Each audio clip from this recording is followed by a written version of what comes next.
Go live a button, which means we've got to wait for the stream to fire up all across the fruited plain of the internet before we can go ahead and get started. It is a beautiful Wednesday. I'm so grateful you are here and with us.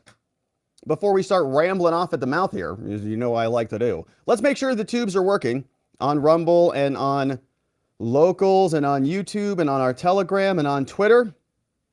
It looks like it is working, which is tremendous news. Let's go ahead and get started, shall we? Hello, my friends, and welcome back to yet another episode of Watching the Watchers Live, the show that spotlights misconduct involving police, prosecutors, and politicians. My name is Robert Gouveia. I am a criminal defense attorney, and today we are talking about Judge Chutkan. And Judge Chutkan has done something very interesting in the January 6th case. She's done a little bit of a reversey poo, and so we're going to see what happened here. This came out in a series of filings, and this one was kind of fun, actually. At least from a perspective, if you're not, it's not very fun if you're watching America crumble, I guess is the point. But this was an interesting exchange. We have this surprise ruling that came out from her on September 5th. We're all just sitting around here, and the defense attorneys in Trump land are like, oh, case is going great. Everything's just moving along fine. Boom! Judge Chutkan hit this ruling. She just drops this ruling about how the government can file their filings. And the defense team said, what the heck is this? Judge, you just granted them permission to do this. You never even asked for our position on this, and that's kind of a no-no. You want to get the other side's opinion before you just start ruling against them. And so Trump's defense team, they came out and they said, we're a party to this case, Judge. Hello, we're over here. And so they responded and they said, Judge, how about you follow the actual rules of the law, and you actually don't do what you just did. The government responded to Trump's defense and they said, sorry, Judge, we really need you to do this. If you do it the way they want you to do it, it's going to take a bunch of time and we don't have a lot of time. And Trump is posting a bunch of bad truths anyways. So they said, Judge, please just continue to rule in our favor as you've been doing for quite some time. And the judge didn't do that. Judge Chutkan came out and reversed herself on this one and dropped that one right after the facts, like, oops, sorry about that, defense. And then I think it's kind of scolding the government, saying, hey, prosecutors, your fault for not notifying us or notifying me, the court, about the defense's position. So we'll go through all of that. It's a fun little exchange there. Then we'll see what some people are saying about this case. We'll take a look at Christie, I know. But he's out there, and this is part of the attack plan, is that the process is the penalty. There's a lot of pain to make Trump sit in a courtroom off the campaign trail where he's not able to, get out there and do things that other candidates can do because he's going to be locked down in Judge Chutkan's court. So he's happy about that. We'll hear what Chip Roy has to say. Just saying, how about we let the people vote? It's an election season. Why don't we just postpone it? And then we know why they're getting so panicky here. It's because look at these numbers, my friends. 46 to 46. This was a Wall Street Journal poll. Looking pretty tight there. And they're getting a little bit nervous. So what is that going to lead to? What is that nervousness going to lead to? Well, probably another indictment. We have this story from Politico and elsewhere. CNN is predicting that another indictment will be coming. And there's also stories that co-defendants are turning, and Wolf Blitzer was basically ecstatic about this on CNN. Now, I'll be honest, I don't listen to Wolf Blitzer basically ever, unless we're here clipping for the show. But I felt a little bit of a thrill in his leg, as Matthews used to say. And he's very excited that a key player flips in the Trump case, and we'll see whether that happens or not. Now, there is rumor that another indictment is coming from Jack Smith, where he's sneaking around, trying to get into the financials and the campaign finances and all of the different people who were involved in the actual election to expand the scope of the inquiry. And the big question is, does any of this matter? Like, is there anything that Donald Trump can do to defend himself at all? They did an analysis. 64% of people in Washington, D.C. say that Trump is already guilty. He's already done. He hasn't even had a trial yet. No evidence has even been presented. And so we'll take a look at that poll. But CNN is thrilled, and there's rumors that a witness has flipped. We'll learn more about that. Then we've got some Biden updates. And there was some pretty serious Biden news today as well. But we've got two stories I want to get to today. Apparently, there's new emails. The Daily Caller says that the Biden administration, or at least when he was vice president, Biden, the president, the vice president himself, sent $100,000 allegedly to Hunter Biden. And we don't have a direct correspondence between Joe. He's not like, hey, Joe Biden to Hunter, Venmo me $100K. But it's going through their liaisons or their associates, their lieutenants. And what they have are emails and basically instructions from Robert Hunter Biden to start transferring money around. And some of that money goes to Hunter's alimony, but it's $100,000 and it's coming from Joe's account to Hunter's account and to one of Hunter's business accounts. And we're asking ourselves, what is that for? Is this just a small loan or something? Is this Joe Biden reimbursing Hunter? Is this just a nice daddy giving his son allowance? Very strange. But my parents haven't given me $100,000. Shout out to you, Mom. Love you. All right. Also, we've got Jim Jordan. He's saying we're going to investigate all of this from all angles, and that Ron Johnson is going to also be appearing today. He's got a clip here saying that, this obstruction is not new. A lot of this happened under Trump and under Bill Barr. And of course, we know that. I mean, there was a bunch of people who were bad actors in the Trump administration who were covering this up that entire 4 years, including maybe getting him to appoint David Weiss, which obviously is something that got us here. But speaking of Hunter, we also have this update. James Comer sent another letter out to the National Archives, and we're going to go through it because we're starting to see some activity here, right? We just saw 6 subpoenas go out from James Comer. We know he's already subpoenaed the FBI. And so this is the slow process. They send a letter, rejected, send a letter, rejected, send a letter. All right, you do it one more time, subpoena, then boom, comes the subpoena. So we're kind of waiting for that. But this one goes over to the National Archives again. This is Shogan, and this one is trying to dig into a lot of the redacted materials that they got related to the Hunter Biden investigation. So we'll go through all of that, and we'll see if NARA does anything about it. But as you can see, my friends, we've got a lot to get to today, and I am so grateful that you are here and with us. We've got some business to attend to. This morning, we talked about old Pete Buttigieg. Pete Buttigieg also got a nice letter from Congress. And, Biden called him booty juice. We played that clip this morning. It was a wild thing. But anyways, Buttigieg, we talked about this morning at watchingthewatchers.locals.com. He got a nasty gram from Congress because he's terrible at his job. They're asking questions like, why are the planes not working? Hello, Pete. Is he on paternity leave again? We're trying to figure it out. So check it out, watchingthewatchers.locals.com. We'd love to have you. Shout out to our members over there at watchingthewatchers.locals.com or our friends on YouTube. Thank you for our friends who are members and support our work. We also have our new website, robertgovea.com. You can click on over there and you can read show reports. All the various video segments are translated into reports and you can get a summary of exactly what's going on. You can also navigate this mind map. So if you like anything you see here, literally this exact mind map that we're navigating today, you can get access to it at robertgovea.com. We also, before we get into our meat and potatoes, got to make sure that we get our greens and stay healthy with our friends at fieldofgreens.com. We all would like to lose some of those leftover pandemic pounds, you know what I mean? But we have seen all the ads for the weight loss pills and the fad diets and all that stuff. We've all been there. We've all done that. We know that those things, they just don't work. But you know what does? Eating healthy food, including 5 healthy servings of fruits and vegetables every day. You do that, and the weight would probably just fall right off. But look, vegetables, I know, not a fan. And fruit, who's got time to prepare that every day? I don't.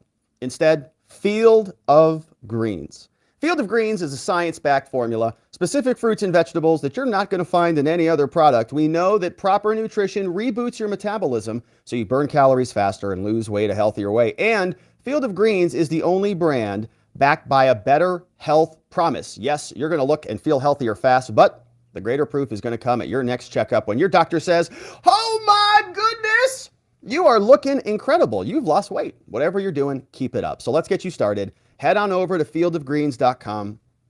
And when you load up your cart with all the goodies over there, there's a lot more than just Field of Greens. Enter code Robert at checkout so you can save 15% off.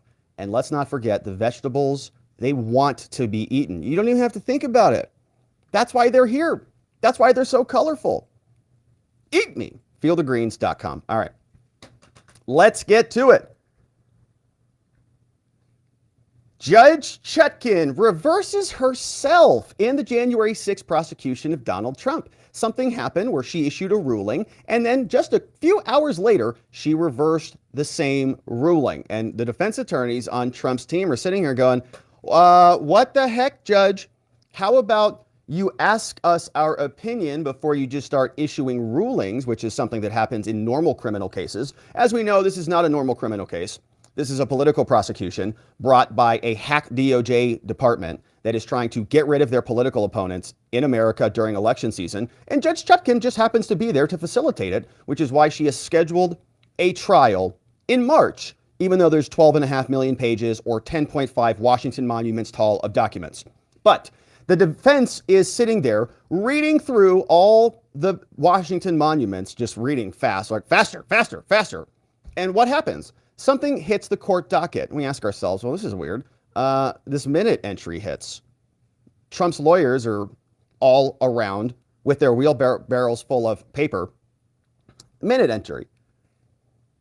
The government, this is the judge writing, the government's motion for leave to file an unredacted motion under seal. So the government comes and asks for permission to file an unredacted motion under seal, meaning, Your Honor, we've got a problem. We're going to send it to you. It's going to be sealed. Can we have permission to do that? And simultaneously, we're also going to file a redacted motion on the public docket. So they sent something in, and we haven't seen this, like they just sent it in, and then it pops up on the docket. The judge says, guess what?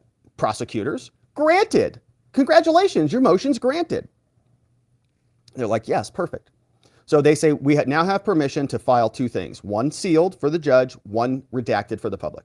So the judge says the clerk of the court is directed to file under seal the unredacted copy of the government's motion attaching Exhibit 1 to the government's motion. So they're about to drop this thing on the docket. The clerk of the court is further directed to file the public docket the redacted copy of the motion, attaching a placeholder sheet for Exhibit 1 and the two proposed orders referenced in the motion, here signed by Judge Tanya Chutkan on 9/5/2023. And so the defense is like, what the heck is this? What is this filing? It's a sealed filing. What's going on here? We don't know anything about this. So Trump's defense team, they say, Your Honor, and they come out swinging hard with an emergency motion. They say, what? And this was filed like immediately. I get the notifications on these. It was like, boom, boom. 9/5, right after the judge entered her order, Donald Trump's team, they draft this motion. Gregory Singer signs off on it, along with Todd Blanche from New York and Tampa. And this is in the D.C. circuit. So this is Judge Chutkan. She says, this is Trump's defense saying, Your Honor, we were sitting here reading our wheelbarrows full of Washington monuments. And at 11:58 this morning, the government filed a motion for leave to file a document under seal. 11:58.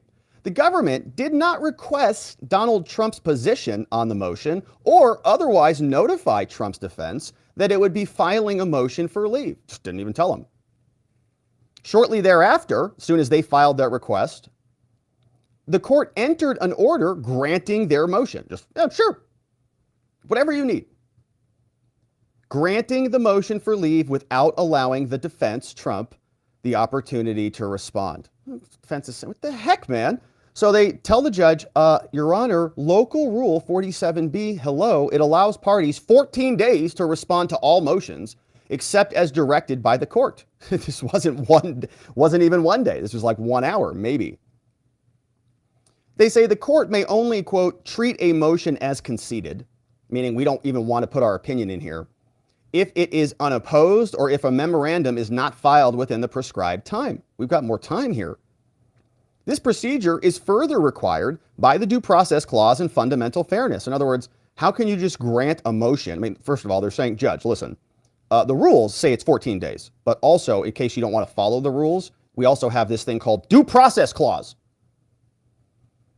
And if you can't figure that one out, how about fundamental fairness? It's just normal that you get the other side's position before you take action on this.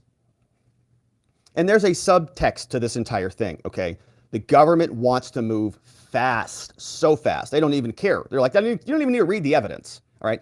By saying that they're going to disclose 12.5 million pages of documents, plus the videos, plus the audios, plus the non-paginated materials, plus the defense needs to get supplemental materials, and the defense needs to conduct their own interviews and have their own experts review all of the things. So it's multiple people reviewing the same files. They can't just split it up, divvy it up, and then come back and assemble their pieces. It's insanity. So the practical effect of all of that discovery is meaning the defense does not have access to the discovery and will never be able to review it all. So in spite of all of that, right, in addition to all of that, we see that they want to go quickly. They want to make this happen now. And the defense does not. They want the exact opposite of that. They're saying, nope, we want to delay this past the election so that we have an opportunity. In fact, they want to delay it to 2026 so that they can actually review the material. If the government got 2 years to investigate their case, why doesn't Trump get 2 years to defend the case? So they say, this is just, it's obviously insane that you wouldn't even ask us about this, but it's because the court wants to go fast. The government wants to go fast.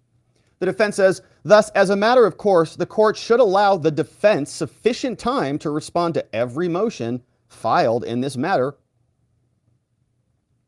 And because Donald Trump and his defense did not have the opportunity to respond to the motion for leave, we respectfully request that the court vacate the order. Judge, you just entered that order like just out of nowhere, and reconsider the government's motion for leave following the receipt of our filing, right? So just take your order away. Don't publish all the stuff. Give us our time to respond, and then you can decide later. Defendant Trump further requests the court allow the defendant Trump reasonable time to review the government's pleadings, their proposed sealed exhibits, and the relevant authority in preparing his response. And they're referencing the judge right back to the rule. Local Rules of Criminal Procedure 47B, Judge, 14 days to respond to motions. They say due to the exigent, and so the defense is making a proper notice here, right? They say, Your Honor, by the way, due to the exigency here presented by the government's impending filing, they're about to drop this stuff on the public docket. They say Trump's defense did not confer with the government prior to filing this. Okay, we had no time to wait for them to respond.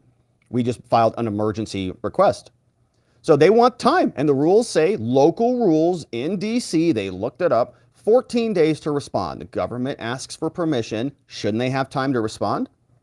Well, we know that the government doesn't want those 14 days. They don't want any additional time, which is why they were so thrilled the judge just granted their request. They sent a text message. Can we do this? Sure, do it. The defense is not even any the wiser. So now we see that the government actually responds to this. So they file a response. They say, Your Honor, this is, I believe, from Molly. Oh, typical. Molly Gaston. Yeah. So we've been listening to her. She writes kind of like like an angry college student, maybe, in her motions. And she's the person who's apparently very capable with highlighters and sticky notes. That's why the judge said trial can happen in March. So Molly, she sends this in response. She says, Your Honor, the government sought Trump's position on a substantive motion that it sought leave to file today. I mean, we already got their position. And we represented that position to the court in its motion, and we haven't seen that motion because they sent it in under, or they want to file it under seal. In addition, the government sought leave of the court to file an unredacted copy of the motion under seal and a redacted copy on the public docket because the motion refers to sensitive materials. And so the defense, just to be clear about this, the defense doesn't really care what their justification is, right? This isn't about what's in the motion or what really the motion is asking for or any of it. The defense doesn't care whether it's good for Trump or the substance of the motion is immaterial at this moment. I mean, it's ultimately going to matter at some point, but what they're arguing about now is just the timing. Like they're just, hey, we can buy some more time on this. Every time the government makes a move, the defense is going to say, 14 days to respond. Oh man, we definitely need that. That's a rule of criminal procedure in your rules, so you're going to have to follow those rules every time you do that. And then the court is probably going to dump all over that rule, and they're going to say, violation of our rights. Violated our rights. Sorry, constitutional violation. And we have the right now to appeal this and say that that was a discovery violation or was a procedural problem in our case. As described below, Molly, says in the government's motion for leave to file under seal, these actions were entirely consistent with the protective order that the court issued in this case. So she's saying, hey, we followed the rules. You issued a protective order, told us how to do all this, and that's what we're doing.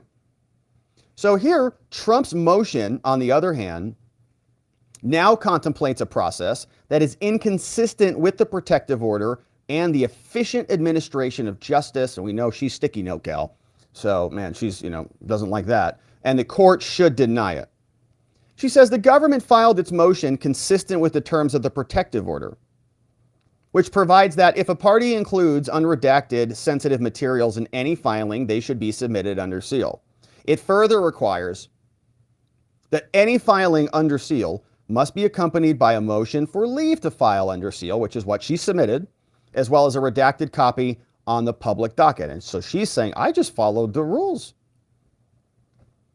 In his motion to vacate, Trump instead suggests an unworkable, this is where she's mad, an unworkable 3-week briefing process for the court to decide whether every ordinary filing that refers to sensitive materials may be docketed. So, as I said, Trump is going to just push and push every single delay he can. They say it's unworkable. 3 weeks? You mean every time we ask you for something, Judge, the defense gets briefing? Oh, wait a minute. That's ridiculous. This is going to impede our efficiency in the prosecution of Donald Trump. So we can't have that happen. She says such a requirement would grind litigation in this case to a halt. Well, sorry, those are the rules, which is particularly infeasible given the pressing matters before the court, including the defendant's daily extrajudicial statements, Trump's statements that threaten to prejudice the jury pool in this case, as described in the government's motion. So we've got some insight into what's actually in the motion. The court should deny the defendant's motion. They're very upset that Trump, Judge, if you let him get those 3 weeks, to follow the rules of local procedure that say 14 days to respond, then he's going to take his 2 weeks, and then then we have to file a reply and response and a reply, and it's just going to be a lot of work, Judge. We don't want to go through this hula hoop, round and around and again. So instead, just do it. Just grant us what we want and deny Trump's motion, signed by Molly Gaston. Oh, gosh. So Molly. Now, this is what the judge actually did. She reversed herself. But before we get there, though, this is a little bit of a curious position from the government, because everywhere we turn, they do not want Trump to see the discovery. In other words, to see the motions, to have an opportunity to respond or to review. This is what Chutkan said after all the filings came out. She said, here, Donald Trump's motion to vacate my prior ruling is granted. She's like, oh man, that sucks. She just literally had to undo what she did like a couple hours ago. She entered an order. Trump says, can you please vacate the order? She's like, shoot. Yeah, I better do that. She says the court's previous minute order of September 5th, 2023 is vacated. Says Trump shall respond to the government's motion by September 11th. And that's not 14 days either, is it? The government may file a reply by September 13th. And so they are so mad now. So they filed a motion, then we get a response from Trump, and then they've got to file a reply, then the judge is going to rule on it. And they wanted this released now, man. They wanted orders on it now. They wanted it all, but now there's one extra step. So the judge has to backtrack on this. She says, any opposition or reply may be filed under seal. And this is where the judge is going to kind of blame the government and the defense attorneys for this. But I'm not so sure. I think this is the judge, right? Like the judge should have gotten clearer on this, and she didn't, because she is spring-loaded like a jack-in-the-box to just prosecute Trump. Perfect. Let's prosecute him. Poof. Ready to go. So she then turns this back around on the government. And she says, going forward, all motions, including motions for leave to file, must, so that she doesn't get confused again, indicate whether the movement has conferred with opposing counsel. So the government now must say, I talked to Trump, and state the non-movement's position on the motion if known, just like we read what Trump's team did in that footnote. Hey, we didn't consult or confer with the prosecutors here because there wasn't enough time to do that. As it has been done here, the court may require briefing on motions for leave to file under seal on a timeline shorter than the default periods in the local rules, right? So the judge is now saying, all right, look, I screwed up a bit. I should have had you should have gotten your response clearly, but I'm also not going to hold to the 14-day rule. However, all briefings may be filed under seal without further order of the court. Signed by Judge Tanya Chutkan. And so she issues an order, vacates herself because she issued it without getting proper notification from Trump's team. And this stuff is important, right? This, in my opinion, just shows the bias of the entire system. Everybody's just spring-loaded. The defense is an afterthought. It's just a formality. And they're just along for the ride. They're going to do what they're going to do, regardless of what the defense even cares about. They say, can we please read the evidence, for crying out loud? Just read it? No, sorry. You should read it faster because Molly put it in organized sticky notes. But that is part of the pain. That is part of the tactic. It's to get Trump, his defense attorneys, sitting around locked down in courtrooms so that he is less effective out there campaigning, hosting mega rallies in 2024. They don't want that. They'd rather have him locked in a courtroom. Now, I think that this is going to backfire for them, to be perfectly honest with you. I think that when Trump is in court for those 6 weeks, nothing else is being done or being talked about. And everybody's going to watch this corrupt, garbage, sham trial on display. But nevertheless, people who are essentially working for the left now, I think even The View said that about Chris, he is now saying that this is really what the point is. This is why he's so giddy about these prosecutions. But the fact is, when folks really start to focus on this, that they're going to understand that he can't beat Joe Biden. He is going to be sitting in a courtroom for all of March and most of April on criminal charges. He's out on bail in 4 different jurisdictions. I mean, think about that. As a former prosecutor. Laughing. You hear him laughing at this? It's disgusting. He's laughing at. He's out on bail in 4 different jurisdictions. What a loser. Basically, implying that he believes that they're legitimate and that the DOJ is not doing anything out of the ordinary. This is all normal in America. Laughing at it because that's his only strategy. That's the type of people they are. They just like to prosecute their political opponents, watch them fail in America. It's not funny. I mean, think about that. As a former prosecutor, that we have the front runner for our nomination out on bail in 4 different jurisdictions. And let's face it, whether you agree with the charges or you don't, they are a reality we now have to deal with. And let's look at the conduct. The way you deal with that reality is to talk back about it. If you think that they're unjustified, if you think that you agree with them or disagree with them, you don't disagree with them and just say, well, I disagree with them, but I guess we're going to believe in their legitimacy. That's insane. So obviously he just wants to, motor on right past that and forget about the consequence of that. Part of the response to somebody who does disagree with them is to say that the agencies are illegitimate. Obviously, he would not go down that route because he thinks they're fine. His conduct on January 6th was reprehensible.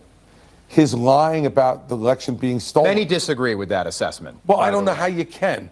You stand peacefully and patriotically is how you can. That's what he said that day. Let me tell you something. That's not what he did. That's what he said. No, well, it's not what he did. But he then told them to march up to the Capitol. He knew that there were people in that peacefully audience and with patriotically, weapons. though. Look, right? No. That's not all he said. Right. You can focus on those 3 words. That's a quote. You're paraphrasing. I'm paraphrasing as well. But there are arguments on both sides, right? Well, no, there's not arguments on both sides because when you incite people, as he did that day, and you see what the result is, he had another chance. He had another chance when he saw, even if he didn't intend for them to be violent, he saw them become violent, and he sat by and did nothing for 3 hours. He sounds like Liz Cheney. Watched it on television from the White House. That's the Liz Cheney talking point. It did nothing to get people to stop it. In my view, that's beneath the conduct of someone who's been honored to have the presidency. Okay, do you... All right, so nice job on that Newsmax anchor pushing back on him a little bit. And that's Chris Christie saying he's good, laughing at him, right? He's going to be sitting in a courtroom. Chris Christie's going to be free to be out there campaigning and do whatever else he does. And it will be Trump who is sidelined as a result of these prosecutions. And he says, whether you think they're legitimate or not, it's really inconsequential. It is true. They are going to be happening one way or another. And it is going to drag Trump down. Or maybe not. Maybe it's going to actually elevate him even further. But the question is this something that we want in America? Shouldn't Americans be the people actually voting for their president, not the Justice Department indicting and removing candidates or secretaries of state using some brain-dead interpretation of the Constitution to try to remove him under the 14th Amendment? It's lunacy. Chip Roy says, let's let the people vote.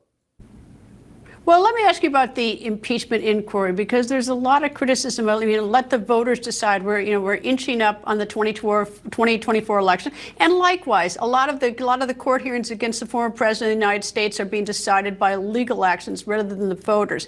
Are you opposed to just letting the voters make these decisions rather than letting politicians and judges and special prosecutors make the decisions for us on these issues? Oh, no, look, I'm a firm believer in allowing the voters to make decisions, but we have an obligation here. People have asked me about this. Like, well, why would we impeach Joe Biden if we have Kamala Harris waiting in the wings? Well, I'll tell you why. We have a duty. We have a duty to enforce the law.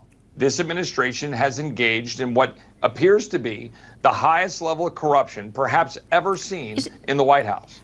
We have an obligation to do something about that. But if Jack Smith, if the special counsel Jack Smith were here, and I was asking him, why do we have two federal actions, one in Atlanta, Fulton County, and one in D.C., which in many ways mirror each other, he'd say, I'm just doing my duty. Is he just doing his duty too? No, because a politicized prosecution of a former president. Look, Greta, you know this. I did not support the legal theory of John Eastman and many of the people in the White House, right? I voted for the electors. I didn't think that was the right path to take. However, equally bad, or worse, frankly, much worse, is politically prosecuting people like Mark Meadows and former President Trump and a lot of others, Jenna Ellis, in Atlanta, Georgia, because they don't like the way they wanted to stand up and use their free speech rights to say they thought the election was stolen.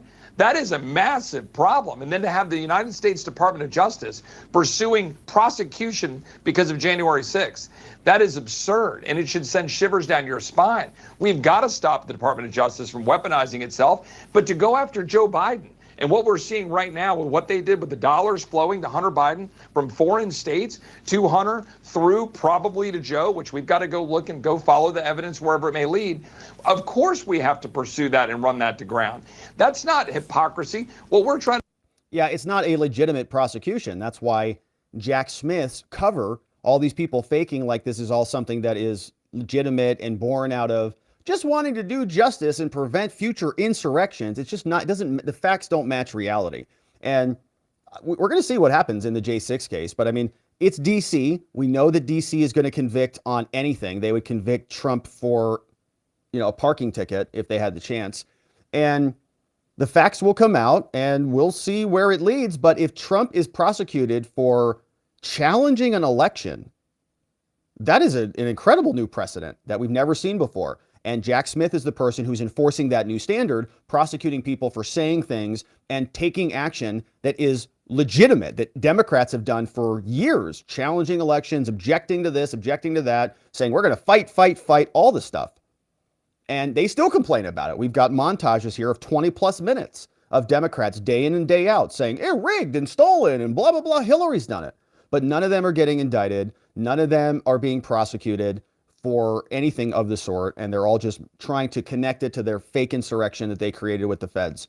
But the reason they're doing all of this, the reason why Chris Christie's laughing about it, is because even MSNBC is recognizing the polls are a little too close for comfort. How can a 4-time indicted insurrectionist be so close in the polls and be crushing the rest of the Republicans?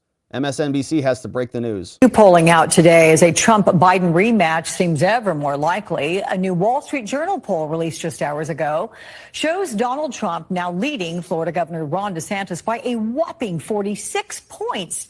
And he's tied with President Biden in a hypothetical general election matchup. They both get about 46% of that vote. They don't like that number. Look at that one. That looks pretty good. Wall Street Journal poll, registered voters, plus or minus 2.5%, August 24th to the 30th.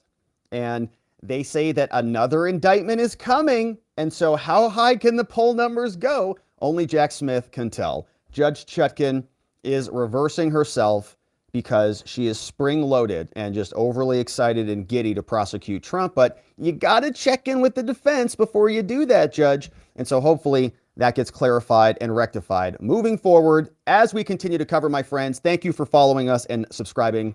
As the journey continues, there will be more filings, and we'll be there to cover. All right, now, closely related on the Trump prosecutions, CNN seems pretty excited. Wolf Blitzer almost jumping out of his chair, has a real thrill up his leg, it seems. But they are telling us that a key player in the Trump prosecutions are flipping. CNN is getting all sorts of leaks on this. They're saying not only is a classified documents witness changing sides, going to be working literally with Jack Smith to execute a non-prosecution agreement in exchange for testimony, we've also got stories that Jack Smith is going to be leading another indictment. And so we are going to go through these stories and see what Washington, D.C. has to say about Trump. If 64% of the people say he's already guilty, how could this ever possibly be a trial of his peers? It's obviously not. But this is Wolf. And I got to admit, I don't watch a lot of Wolf, so it's hard for me to catch the cadence and the tonality and the voice. But he seems pretty excited to deliver this breaking news. Details coming out of this very historic first televised hearing in the Georgia election case. But we also have breaking news in the federal classified documents case down in Florida. One of the key players has just flipped against former President Trump and is now cooperating with the special counsel Jack Smith's office. That, according to the former defense attorney for Mar-a-Lago IT worker Yusel Taveras, who says Taveras has agreed to testify in the case, and in exchange, he will not be prosecuted. Both Taveras and Carlos de la Vieira, the club's property manager, were initially suspected of giving false testimony after denying allegations that they tried to erase incriminating security camera footage. All right, so they'll flip this IT worker, Taveras, and they're going to say, we won't prosecute you, but you've got to testify against these other guys. And that's, of course, always fun because the defense is always saying, well, what did they get you? What did they promise you in order to get you to plead guilty? And a lot of that stuff will come out in trials, as we saw in the Proud Boys trial. So you see, this is going to be the tactic. And I think that largely this is why Big Fannie Willis, the biggest Fannie out of Fulton County and Georgia, why she indicted 19 people. She wants to start getting people to flip so that their testimony can be useful in other prosecutions. But here's more on the story from CNN. They say that the IT worker struck a cooperation agreement with the special counsel. They're dropping this one. They say that the worker's name is called Yusel Taveras. And we have a question. What does he know? What does this IT worker do? What is his scope of his work? What does he have access to? Apparently, he struck an agreement, a cooperation agreement, so that they will not prosecute him. He will testify as a witness with the special counsel's office. This is according to his former defense attorney, who said that in a new filing. Okay, so it's like the defense attorney withdrew, said we're done. They're working with the government. Taveras struck a deal with the prosecutors after he was threatened with prosecution, says Stanley Woodward. Taveras is referred to in the filing in the superseding indictment that we read through called Trump Employee 4. According to the terms of the deal, Taveras agreed to testify in the classified documents case in exchange for non-prosecution. He's not been charged, but they're threatening him. We need your testimony or else. And they did the same thing with NARA. They actually, according to the defense, they actually threatened NARA's lawyer, Woodward. The filing marks the first public acknowledgement that special counsel Jack Smith has got the cooperation of what they say is a key witness. And again, I don't really know what he saw or what he goes to. Let's see what they tell us. As part of his prosecution of Trump, the longtime valet and the property manager. Prosecutors have argued that Woodward, who represents NARA, could face conflicts of interest, so they want to go after the attorneys too, get the attorneys off the case. Woodward wrote in a filing that he played no role in Tavares's cooperation and said that prosecutors did not offer Tavares cooperation until Tavares got a different lawyer. He asked the judge to block him from testifying in any eventual trial. His testimony in front of a grand jury, which wasn't public, was the source of new allegations against Trump that were included in the superseding indictment. And this was about the deletion of some video footage. Those allegations including the deletion of the incriminating footage at Mar-a-Lago. So they've all pled not guilty. And it's the IT worker. So he's flipping over, don't know what he's going to say or what he's going to testify to. But obviously, don't you think he might be a little bit biased? Is his credibility really that good if he's now just being threatened by the government and he just starts talking, singing like a canary? Well, it's him who turned. Are other co-defendants going to turn? Politico says other co-defendants are already starting to turn. This is a photograph from one of the court proceedings. They say as his 4 criminal cases move forward, some of his aides, allies, and co-defendants are pointing at the former president. And again, sometimes I think some of these articles are just, kind of excitement, pleasure reading for some people on this, other side. But that's okay, I think, in many of these things, because you know what? He's the former president. Yeah, he's got like root power. He's got the max power that our Constitution affords anybody, maximum level. Good. That means he's got defenses more so than anybody. So why wouldn't they point at him to say, well, he said do this or move this, or we did it under his authority, which is lawful. In court documents and hearings, lawyers for people in Trump's orbit, both high-level advisors and lesser-known associates, are starting to reveal glimmers, they say, of a tried and true strategy. In cases with many defendants, portray yourself as a hapless pawn. And this is absolutely true. Everybody points their finger at each other. And you might say this is why some people want a speedy trial now, right? Sidney Powell wants to go to get her side of the story out of the way first before everybody else goes first. And she's last off the bus and everybody's pointing the finger at her. So they say every defendant is going to be for himself, which I think is probably true. Cohen broke with Trump years ago. And yeah, Cohen turned out to be, Michael Cohen. And so we see if they're going to continue to flip, but that's what they're telling us over at Politico. And we also know that there may be another indictment. CNN, again, got the exclusive on this. It's weird how there's protective orders for Trump. If Trump even takes notes about the case and takes those notes back to him, and there's the wrong word in there or something, okay, he's in violation of a court order. Boom, protective order. Prosecute him again. But the special counsel's office, for whatever reason, can just leak like a sieve over to CNN and everybody else. So here's their exclusive. Special counsel is focusing on fundraising and the voting systems. Says that Jack Smith is pursuing his investigation, widening the probe, raises the possibility that others could also face legal peril. Questions asked of 2 recent witnesses indicate that Smith is now focused on how money was raised off of the baseless, they say, claims of voter fraud. It's always amazing how they say this. Off baseless. Like, why do they have to say baseless? How much money was raised off of claims of voter fraud? They say it's baseless claims. It's just like when everybody tells us about Ukraine that it was unprovoked. The Russians, they had an unprovoked illegal invasion. Unprovoked, unprovoked, unprovoked. Just like here, it's baseless, it's baseless, it's baseless. Really? If it is baseless, people just think that. You don't need to tell them that. You don't need to keep reprogramming that into their brain. Baseless claims of voter fraud, which means they're all there. And we also followed this. They kept moving the goalposts on this. First of all, there was no voter fraud. Then there was some voter fraud, but it wasn't widespread. Then it was, okay, yeah, maybe it was widespread, but it wasn't enough to change the outcome. So here, several states looking into how they raised money according to multiple people familiar with the ongoing investigation. Again, all leaking. In both interviews, prosecutors have focused their questions on the role of Trump's lawyer, Sidney Powell. According to invoices obtained by CNN, Powell's nonprofit, Defending the Republic, hired forensic firms that ultimately accessed voting equipment in 4 swing states: Georgia, Pennsylvania, Michigan, Arizona.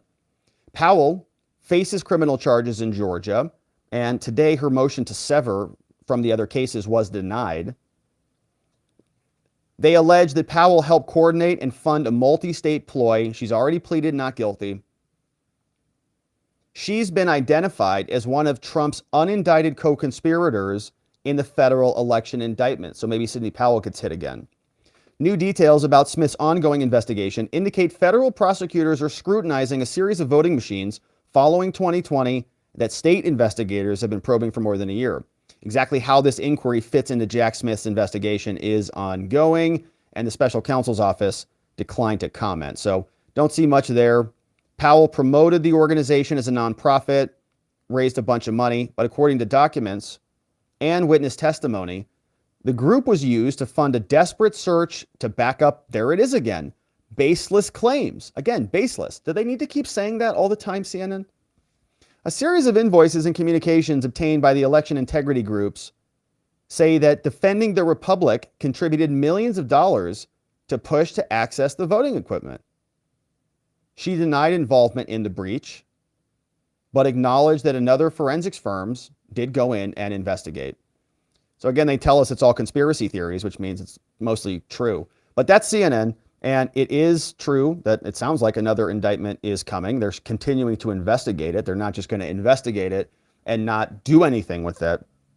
So if these people are flipping and the probe is expanding, they're going to bring another set of charges. And it's probably going to come right after there's some bad news for Hunter Biden. So as soon as Hunter Biden gets indicted, when that is coming, and we'll talk about that soon, they'll just drop this one right after it. So Hunter will get indicted. Boom, Trump gets another indictment. We'll see that one play out, no doubt. But is this fair at all? Is Donald Trump, when he's prosecuted and scheduled for a trial, is he going to be in front of a jury of his peers? Well, of course not. It would be in Washington, D.C.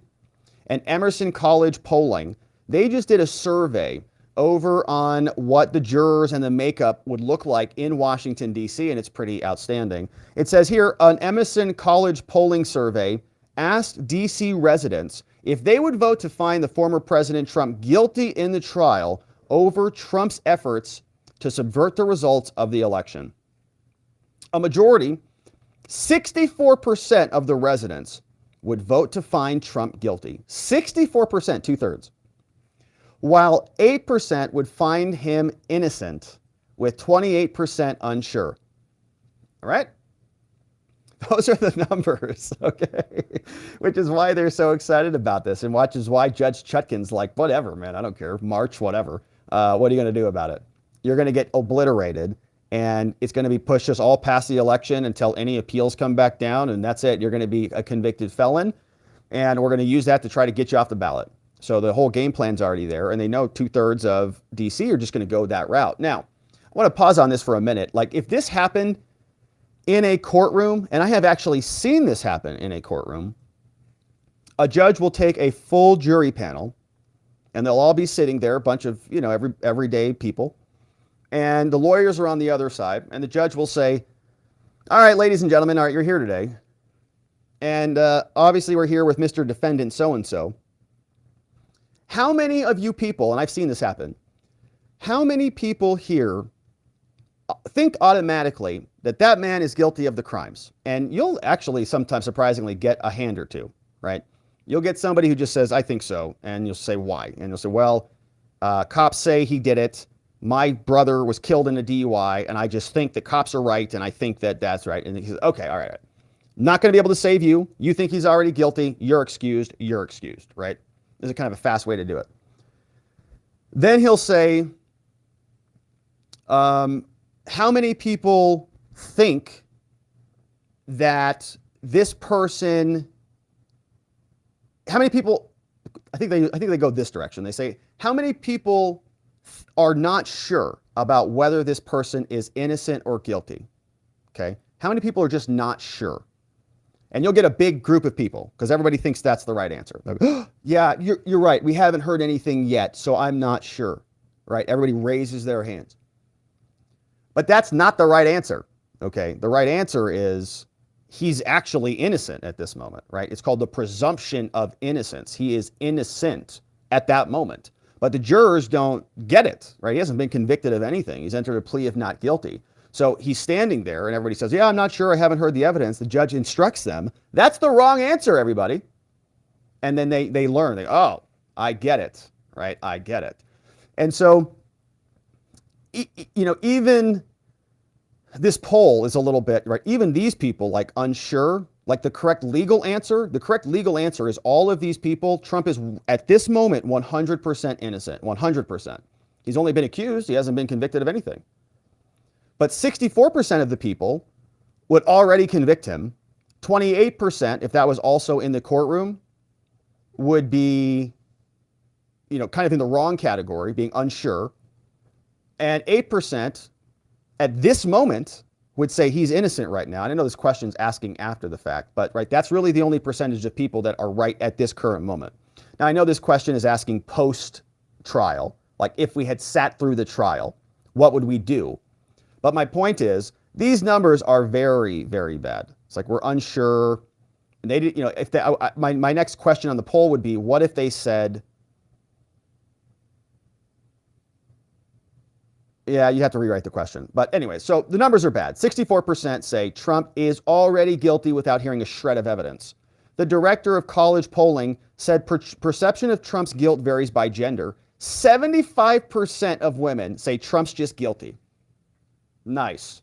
75%.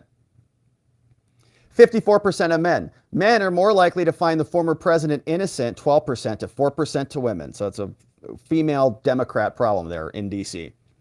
Democrat voters also find Trump guilty, 69 to 5%. Independents share a similar attitude, 53% guilty to 14%. Republicans are split. 36 say he's guilty, 35% say innocent, 30 unsure.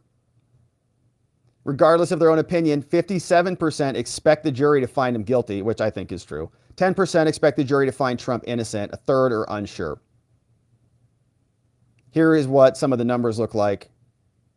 If you were a member on the jury in the trial of Donald Trump, how would you vote on the charge that he used unlawful means in an attempt to subvert the election results? 68%. Do you want to serve on a jury? Yes. 68% say guilty. Do not want to serve on a jury. 60% still say guilty. Look at these innocence numbers. 6%, 9%. So the whole jurisdiction is rigged, right? He's never going to get a fair trial there.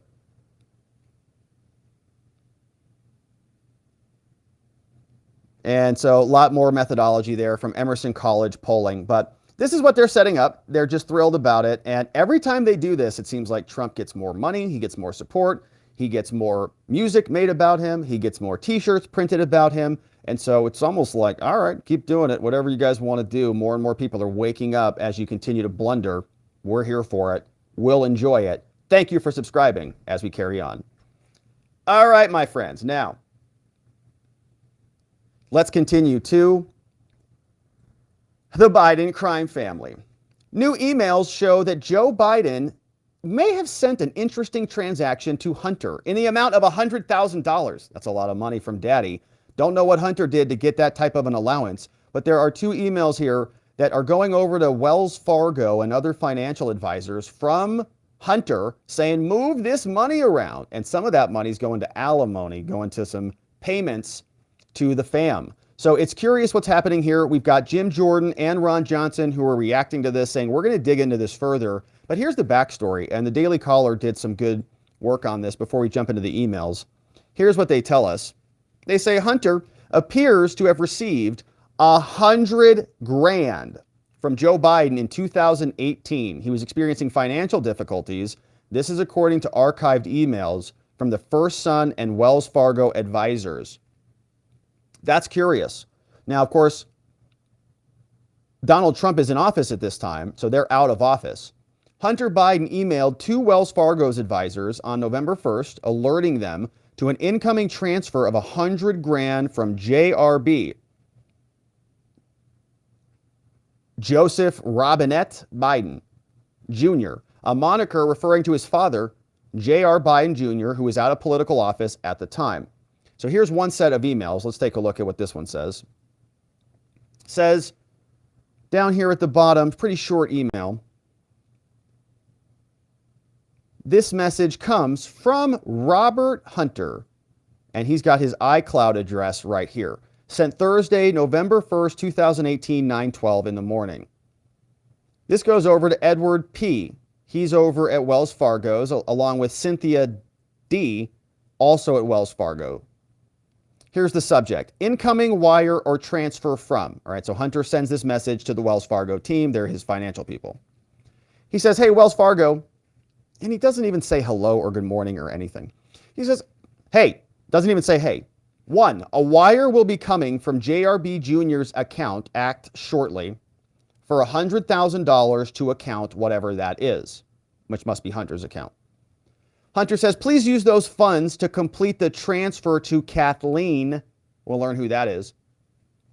Could you also please transfer $3,000 into account ending blank? I cannot do so online. Thanks, period. It's very, it's very rude email behavior. You could use an exclamation point or just say something like thank you, a little bit, a little nicer there. Thanks, period, is kind of bossy, I think. But here is what they say in response. Edward responds back. He says, thanks. So he does the same thing, he's just kind of acknowledging it. But then Hunter is probably high on crack again or something.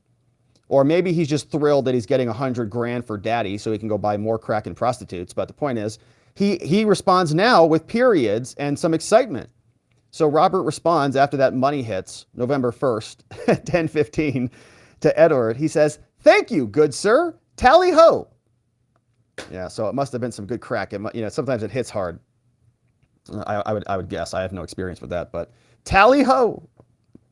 Is that some sort of deviant language that I don't know about? All right. We've got Edward Pruitt. He is responding to that. So that's the first email. And that's pretty curious, right? $100,000 from daddy goes into his account. Money needs to go to Kathleen and another $3,000 into another account. What's that money for, huh? What's that $3,000 for? What's that money for Kathleen? And the big question, of course, is what is this account?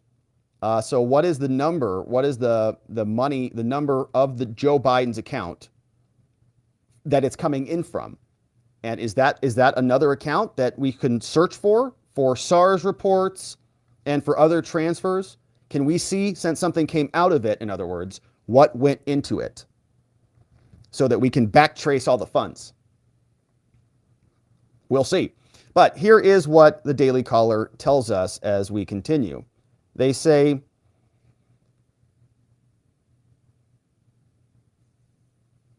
Hunter was paying his ex-wife, Kathleen Boulay, monthly alimony, and he racked up more than $65,000 of credit card debt due to all of his personal expenses, due to emails on his laptop. Yeah, cracking hookers will do that. The email with account numbers are partially redacted to protect Hunter's bank account. So maybe they did those redactions. They say here, the bank account that Hunter Biden sent to his email Wells Fargo advisors, the bank account belongs to Owasco. And that's one of Hunter's shell companies. That came out according to an email sent back in 2018 by one of Hunter's Wells Fargo advisors listing his accounts and the last 4 digits of their numbers so they can connect all the two. The last 4 digits of Owasco, which is Hunter's account number, match the account information sent by Hunter Biden in November 2018 when he described the $100,000 wire from Joe. The Owasco account had more than $89,000 available less than a month before Hunter appeared to receive financial support from his father. So in other words, why was he asking for that money, or why did he need that money if he already had money in the other account or something? Let's see. This is the other batch. Here is the set of emails. Comes in here. Says from Cynthia at Wells Fargo. She says, hey, Hunter and Katie was Katie Dodge, the same Katie Dodge that told the other person welcome to the team at the White House when Hunter needed a letter written from the White House. Says Hunter and Katie, this is Wells Fargo speaking, there is an ACH, a transfer for blank, don't know what that is, trying to clear the personal account these numbers. And I think these might be the Daily Caller redacting these. Currently, there is blank available There's $89,541 available in the PC account. I need an answer by 11 a.m. or it will be returned. Please let us know how to handle. And so they respond, they say, Katie says, she's fired, she is in a lot of emails, says, hi, thanks for the heads up. There may be a couple more small charges to that same account today. Could we please move $10,000 from the PC to this? And they move it around. That's from Katie Dodge. Guess who's copied on this one? Robert Hunter Biden at iCloud yet again. So they're moving more money around, and we're always looking for the source of the funds. Where did it originate from? The Daily Caller continues, they say, Owasco was a shell company that Hunter Biden used to take payments from Ukrainian energy company called Burisma. That same account. The same Romanian oligarch, Gabriel Popoviciu, Chinese energy firm, CEFC. This came according to whistleblowers, Joseph Ziegler, Gary Shapley, and those guys. In spring 2016, Burisma began sending Biden his monthly payment, more than $80,000 a pop, and he got $100,000 through Owasco as well. So it's going to be curious to see if that opens up any new avenues of investigation. White House did not respond to requests for comments from the Daily Caller. So a lot of interesting transactions between Daddy and Hunter. $100,000, nice little allowance from your dad. But Jordan says, look, obviously there's some funny business going on here. We're going to get to the bottom of it.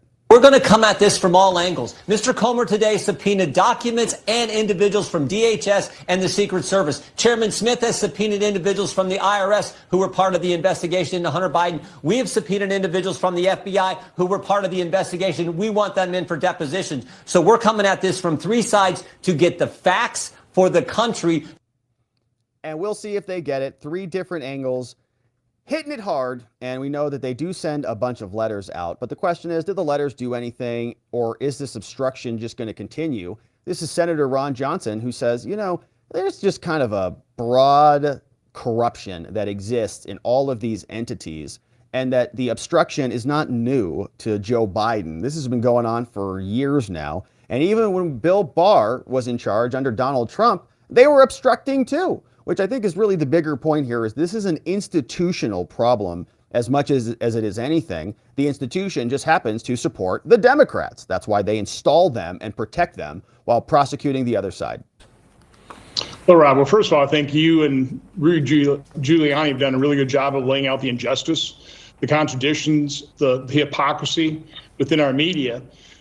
In particular, one of the things I want to point out, I'm not sure that this tip-off occurred under the Trump administration, but an awful lot of the obstruction of the Hunter Biden investigation occurred under Attorney General Bill Barr. I'm not saying he was involved, but the point I'm making is even under Republican administration, these federal agencies have done a great job of insulating themselves from congressional oversight, from public scrutiny, from management of a Republican president. And a lot of this obstruction of the investigation to Hunter Biden, obviously, President Trump wanted to get this information out, occurred under his administration. It just shows you how incredibly deep the state is, right, and how pervasive it truly is, and again, it's populated by a bunch of leftists. Yeah, and they're all working towards the same goal, and we see where they are working from the very beginning, right? They were the people who recommended David Weiss to Donald Trump. They said, hey, you should appoint this guy or keep him in, and he's been here for a long time, and he's really going to do a thorough investigation. But we learned that David Weiss actually worked with Beau Biden, has been there for a long time, is basically an inside man. So you expect people who are in the government to give the leader, actual good information and follow their orders and contribute to governance. But that is not what happened at all. Instead, they told Trump a bunch of stuff he wanted to hear. They said, these are all great people. We care about you and your success. And they never did. And now we see that their selected so-called prosecutors are involved in mountains of corruption and covering up this whole investigation. Congress says they're digging into it. The emails every day, it's like this slow whittling process. Eventually, we'll see what some of this money was for and where it came from. Joe Biden to Hunter. All right. And we've got one final segment on the day, my friends, before we wrap it up. And let's see what we've got here. It's James Comer.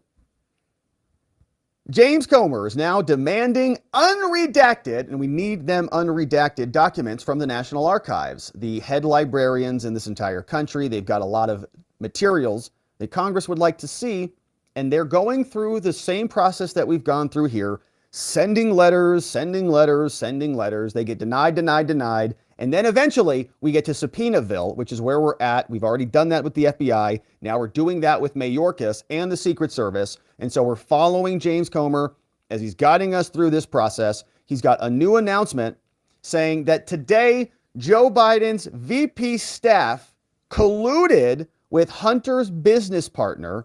Joe Biden's VP staff colluded with Hunter's business partner and their media response. Comer is now, in order to get to the bottom of this, is calling on the National Archives to provide complete and unredacted documents related to the office of the vice president colluding with the Biden family and their business associates. And so here is what the letter says from James Comer to the National Archives before we hear Comer respond to this. He says, from the Committee on Oversight and Accountability, James Comer, chairman out of Kentucky, on September 6, United States House of Representatives, to the Honorable Colleen Shogan, archivist, head librarian, National Archives and Records Administration, also known as NARA. NARA also very involved in the Trump prosecutions in Florida and the people who were supposedly behind managing the classified documents. Lot of conversation that they got permission from the Biden administration to turn data over to the FBI, which authorized the investigation of Trump. So, in other words, a biased agency. But here's what we say. From Congress, James Comer, they say, hey, Dr. Shogan, the Committee on Oversight and Accountability is investigating President Biden's meetings and communications with certain family members and their business associates when he was vice president. NARA, you people, has published the Biden Vice Presidential Records Collection, which contains information that we need relevant to our work. Many of these records have been redacted for publication pursuant to the Presidential Records Act and FOIA. But to further our inquiry, it's essential that Congress, our committee, review certain documents in their original format. The committee requests such information from you, NARA. They say Congress seeks unrestricted special access to certain things. Case number 2022-012-F. It's entitled Records on Hunter Biden, James Biden, and Their Foreign Business Dealings. Looks like a nice chapter of a book. That's been published on NARA's website. Footnote 1, you can go navigate to it directly here, archives.gov, research Biden records. It's public. We want to see it. But the records, or portions of the records, have been redacted or withheld from the public release pursuant to the presidential records and to FOIA. Congress says complete versions of the records are relevant to the committee's investigation of the Biden family. Here's what we're looking for. For example, when Joe Biden was vice president, on December 4th, 2015, at 10:45 a.m., in an email with the subject of quotes, Eric Sherwin, a longtime Biden family business associate, wrote to somebody called Kate Bedingfield. She's at the office of the vice president, and he was providing quotes to the White House. Eric Sherwin was providing quotes to the White House that the White House should use in response to the media outreach about Hunter's role in Burisma. Media says, what's happening with Hunter in Burisma? Eric Sherwin sends the vice president's office, which is Joe Biden's office, talking points about Hunter. And Joe told us that they never crossed the streams. They never crossed the line on that. A wall of separation between the two of them. So why is Eric sending quotes about talking points about Hunter and Burisma to the VP's office? Later that day at 2:30, Miss Bedingfield responded from the office of the vice president to Mr. Sherwin saying, VP signed off on this. VP signed off on this. Oh. Also published online. The timing of this email traffic is concerning to the committee, writes Comer. According to Devin Archer, another longtime Biden family business associate, after a Burisma meeting with directors that took place in Dubai, on the evening of December 4th, midday in Washington, D.C., Hunter Biden, quote, called D.C., that's from Devin Archer, to discuss pressure that Burisma asked him to relieve. So Congress says, all right, NARA. The committee seeks additional information regarding communications between the office of the vice president and Hunter or his business associates. And so, to further our investigation, we need to review these documents in their original formats without your redactions here. Here's what we need no later than September 20th. Complete and unredacted versions of all documents from case number 2022-0121-F available online. All documents and communications from the Executive Office of the President, including but not limited to VP Joe, to, from, copying, CCing anybody like Eric Sherwin, Devin Archer, Vuk Jeremic, John Robinson, Rob Walker, or Jeffrey Cooper. All documents and communications from Kate Bedingfield, Michael Carpenter, Kathy Chung, Amos Hochstein, Colin Kael, Alexander Mackler, to, from, copying, or regarding Hunter and James. And so it looks like this is, number 2 is Team Biden, and number 3 is Team Hunter Biden, right? These are, actually, no, this is Office of the Vice President, but these people I think are outside of the government. These people are inside the government. All executive calendars created for then VP Joe Biden dating from January 2009 to January 2017 during his time in office. Special access to the presidential records, Congress notes, may be granted to us if it's within our jurisdiction. Obviously, this is. In discussions between NARA and the committee, when we've been trying to get this, NARA informed the committee that certain documents in NARA's custody would not be produced to the committee. And indeed, NARA would not inform the committee of their existence. If the committee was investigating Trump, right, they would be a lot more cooperative. But because they're investigating Joe, they just say, we're not going to give it to you, sorry. Not going to be produced. And they're not even going to inform the committee of their existence if NARA deems those records to be deemed personal records. Okay, they're going to just say, those are out of bounds for you, which is the same argument that Trump is using to preclude his prosecution in Florida. But NARA is saying that they're going to envelop Biden in this protection of the PRA, but Trump is not. However, personal records, they say, are defined as those records which do not relate to or have any effect upon carrying out the constitutional or ceremonial duties of the VP. So they're going to use the same argument. Okay, if Trump can't use it, well, then Biden can't use it. So give us his records. The committee has made clear that its investigation involves potential abuse by VP Joe of his official duties. It cannot be that NARA, the head librarians in this country, that determines whether certain records do not relate to or have no effect upon those duties. In other words, we're not going to take your word for it. If you say the records relate to his personal obligations and not his professional duties as president, that's your opinion, but we're not following it. If NARA, says Congress, if NARA withholds from the committee documents that are responsive to our requests, the committee requests NARA produce a log asserting the basis for withholding the documents. This log should state the length of the document withheld, its senders and recipients, the time and date the document was transmitted, and the justification for NARA's determination to withhold the document at all. The committee's need for these vice presidential records is specified and well documented. The committee seeks to craft legislative solutions aimed at deficiencies that it's identified in the legal frameworks of how vice presidents interact with foreign agencies. Oversight is concerned that foreign nationals have sought access and influence by engaging in lucrative business relationships with high-profile political figures, including immediate family members of Joe Biden. And so this is why we need this information. We've got authority to do all of this stuff. We can investigate anything under House Rule 10. If you have any questions about it, give us a phone call. Sincerely, James Comer, Chairman on the Oversight and Accountability Committee. And so James Comer had a little bit to say about this, saying that they were going to dig into it. Here is what he said. Joe Biden's completely innocent. If he's running the most transparent administration in history, like he said, if he's been completely honest with the American people about his knowledge and involvement in his family's shady business schemes, then why won't they just comply with our request? We haven't requested anything that I think anyone would say is out of the ordinary.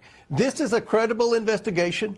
Everything that we have made public is new information that no one knew before. We've caught Joe Biden in countless lies about his knowledge and involvement in his family's shady business scheme. And they're going to continue to investigate. So it's another letter. And I know the letters are frustrating, but it is just one after another, and they have to go slow before they can go fast. And we've seen just yesterday, they dropped 6 subpoenas to the Department of Homeland Security and the Secret Service.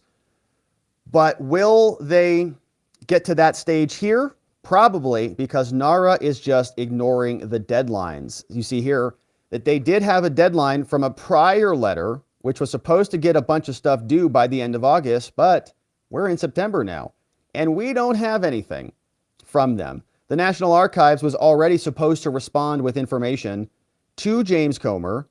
This was about the pseudonyms, because we found out that there was a Gmail account, robinware456. There was a jrbware@gmail.com. And there was a Robert L. Peters at pci.gov, which is a very curious website. And when Congress demanded answers from this one, they replied and said that they're going to work on it, but not a single document has been turned over.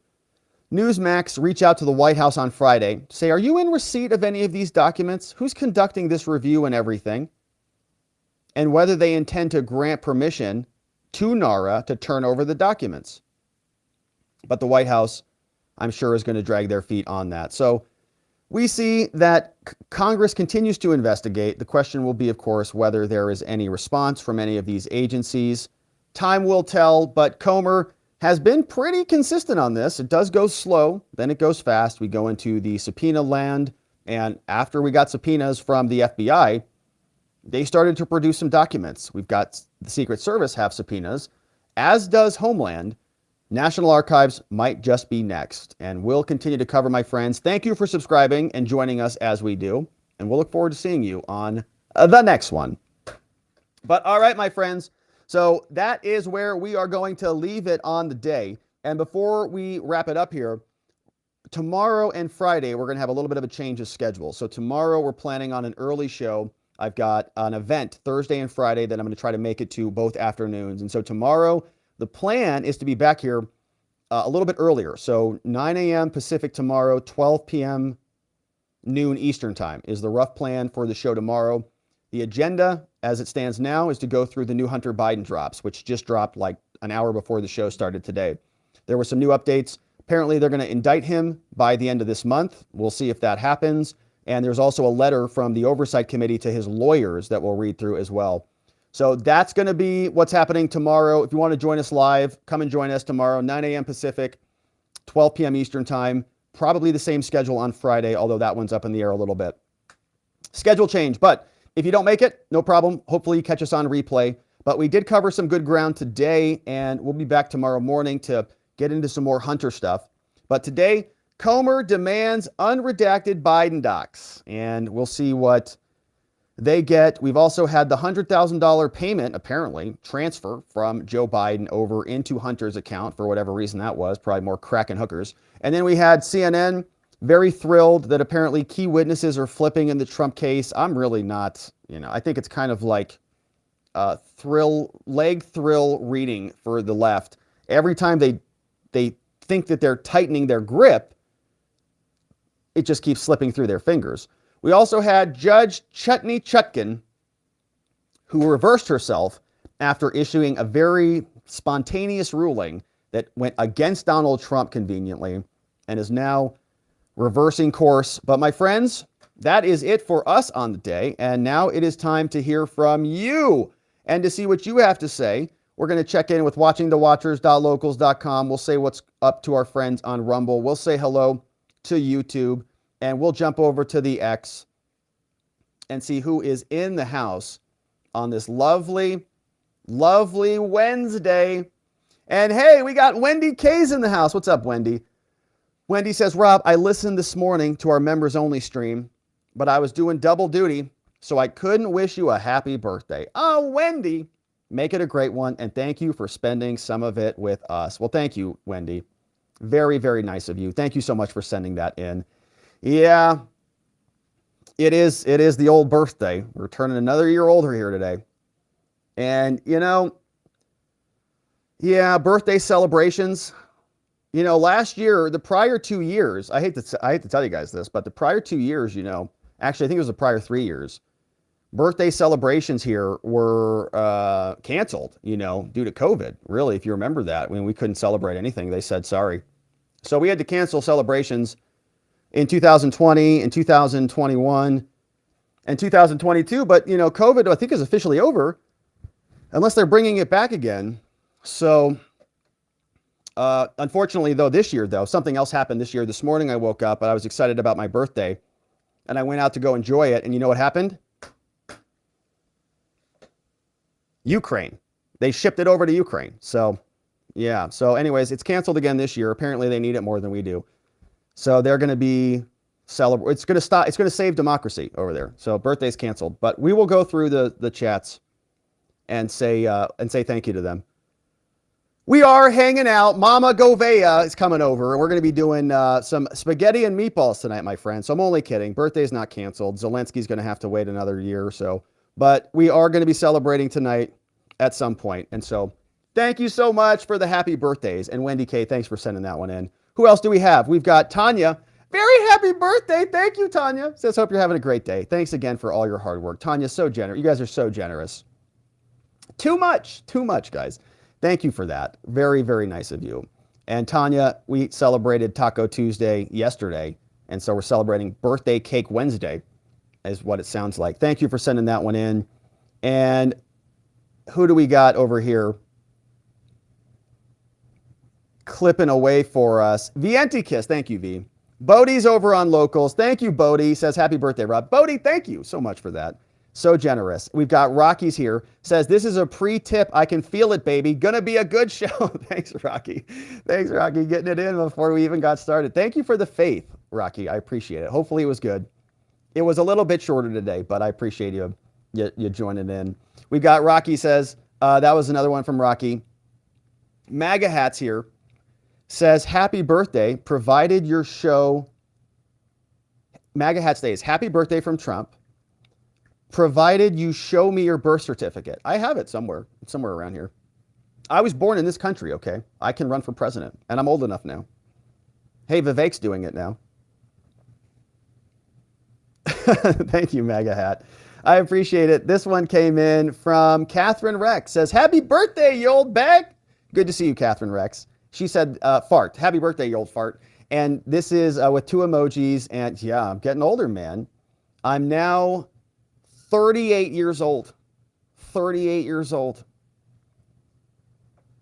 I'm the same age as Vivek now. And he's running for president. So I better get my acting gear, shouldn't I? We got Jim says, I'm addicted to Rob, watching every show, truth. Thanks, Jim. I appreciate you being here. Thanks for being an awesome member for so long. And thanks for dropping in the dono on this lovely day. Vientikis is here. Says 2 words, vi victus. No, wait. Happy birthday. Well, I guess both work. What does that phrase mean, vi victus? I thought I knew what that meant. Let's see what it says. Woe to the vanquished, woe to the conquered. It means that those defeated in battle are entirely at the mercy of their conquerors and should not expect or request leniency. Yeah, that's true. Indeed. Happy birthday and woe to the conquered. Thanks, V. That's what we do here. Long A, Victus. All right, good to know. V's giving me got it. Thank you, V. Getting me corrected in the house. What else do we got? Spuds is here, says happy birthday again on Locals now. Thank you, Spuds. Super generous of you. Thank you for jumping over on Locals as well.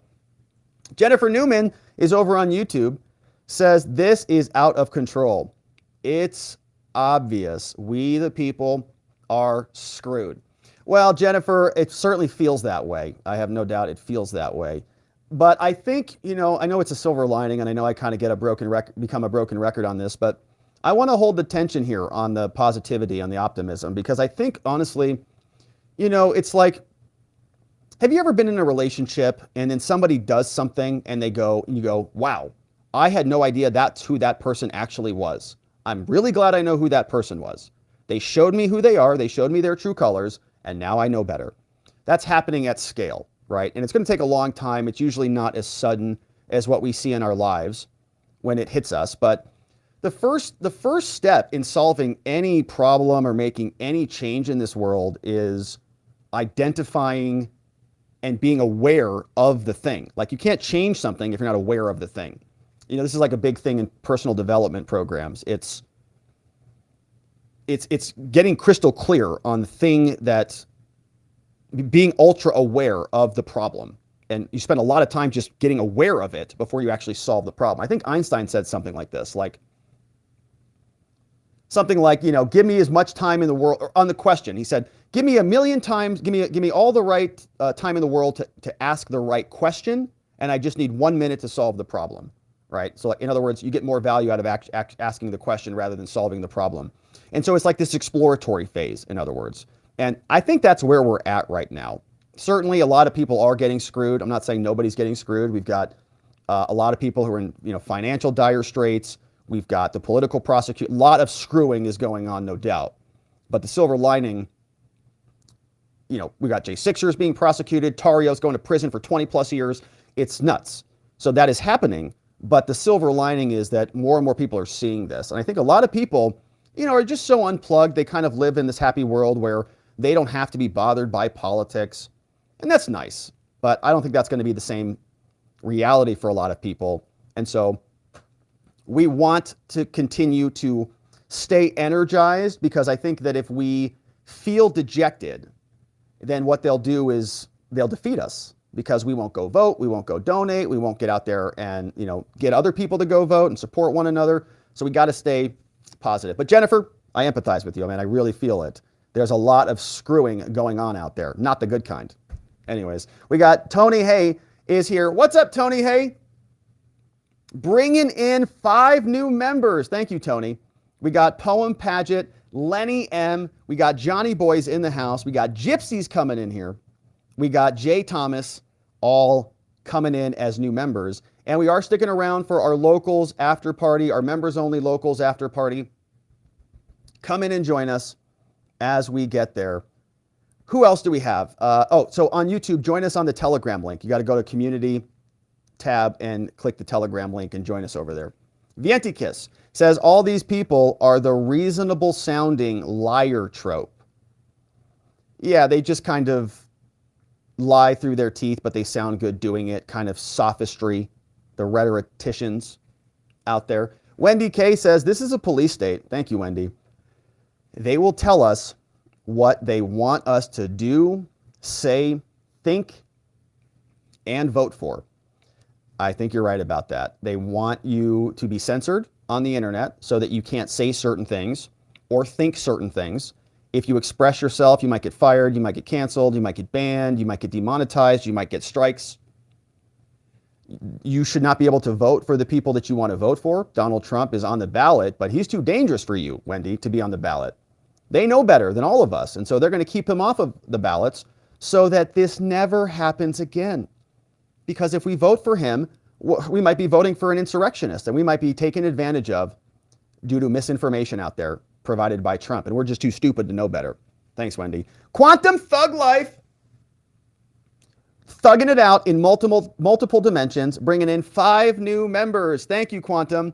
We've got Ann Shaw, Matt ST, Squatch Gal coming in, Deborah E, and Pitch Lock, all coming in courtesy of Quantum Thug Life, quantuming it out in multiple dimensions. We've got Sweet Potato in the house. Man, thank you, Sweet Potato. Says, happy birthday, Rob. Smiley, present, cake, and party hat explosion emojis. Wishing you the happiest of birthdays and all the subscribers. Thank you, Sweet Potato, in the house. Very generous of you. It's going to be a beautiful birthday. Going to see Mama and the fam. We got Mama Rox is here. Been a member for 3 months. Thank you, Mama. That's 1/3 of a baby. We're cooking. You know, the first month's the hardest, so month 3 is really great. Thanks, Mama.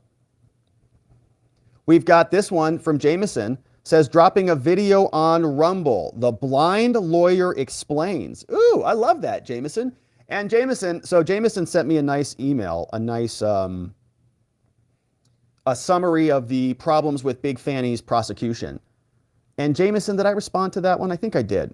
And I think that, you know, there's going to be a lot of opportunities once this new commission forms out of Georgia, out of SB 92. There's going to be a lot of opportunity to file some complaints against Big Fanny Willis because she's a corrupt prosecutor. And maybe the Republicans there, will do something about it if there's some energy. We've got this one from Rob, Christian Fellowship Rob's in the house, says that is like the cocaine found at the White House. First it was found near, then it was found in the library, then it was found in a cubby, then it was in the Situation Room, but the Situation Room was going through renovations, right? And then it was like in Hunter Biden's jacket pocket, but he wasn't wearing the jacket. You know, but somebody else probably put it in there though, and there's no evidence that he ever wore it. All right. They just keep moving the goalposts. That's what they do. Jameson says, Robert giving advice on getting off juries. That wasn't the official point of the story, but somebody can parse out of that what is useful to them for staying or getting off juries. But yeah, it's, you know, it's pretty easy to get off a jury if you really want to mean it. The judges will boot you. Okay, Smokey's here. Says, love you, Rob. You have the best YouTube channel on the internet. Well, first of all, Okie Smokey, I agree with you on that totally. And I'm glad that you're here in agreement with that. And thanks for being here, and thanks for the nice dono over on Locals. Okie Smokey 420 in the house over on Locals. Shout out to Okie Smokey 420. And thanks for joining us, and thanks for saying that. Nice compliment. We got King Ginger's here. Says, tell a lie big enough and often enough, people will begin to believe it. Repeat it often enough, and you will come to believe it. Joseph Gobbles. Let me say that again. Tell a big lie long enough, a big lie enough and often enough. It's kind of a weird phrase. Tell a lie big enough and often enough, people will begin to believe it. Repeat it often enough, and you will come to believe it. It's an interesting cadence there. Maybe it's because it's translated from German. All right. Anyways, great quote, King Ginger. And yes, you start believing it.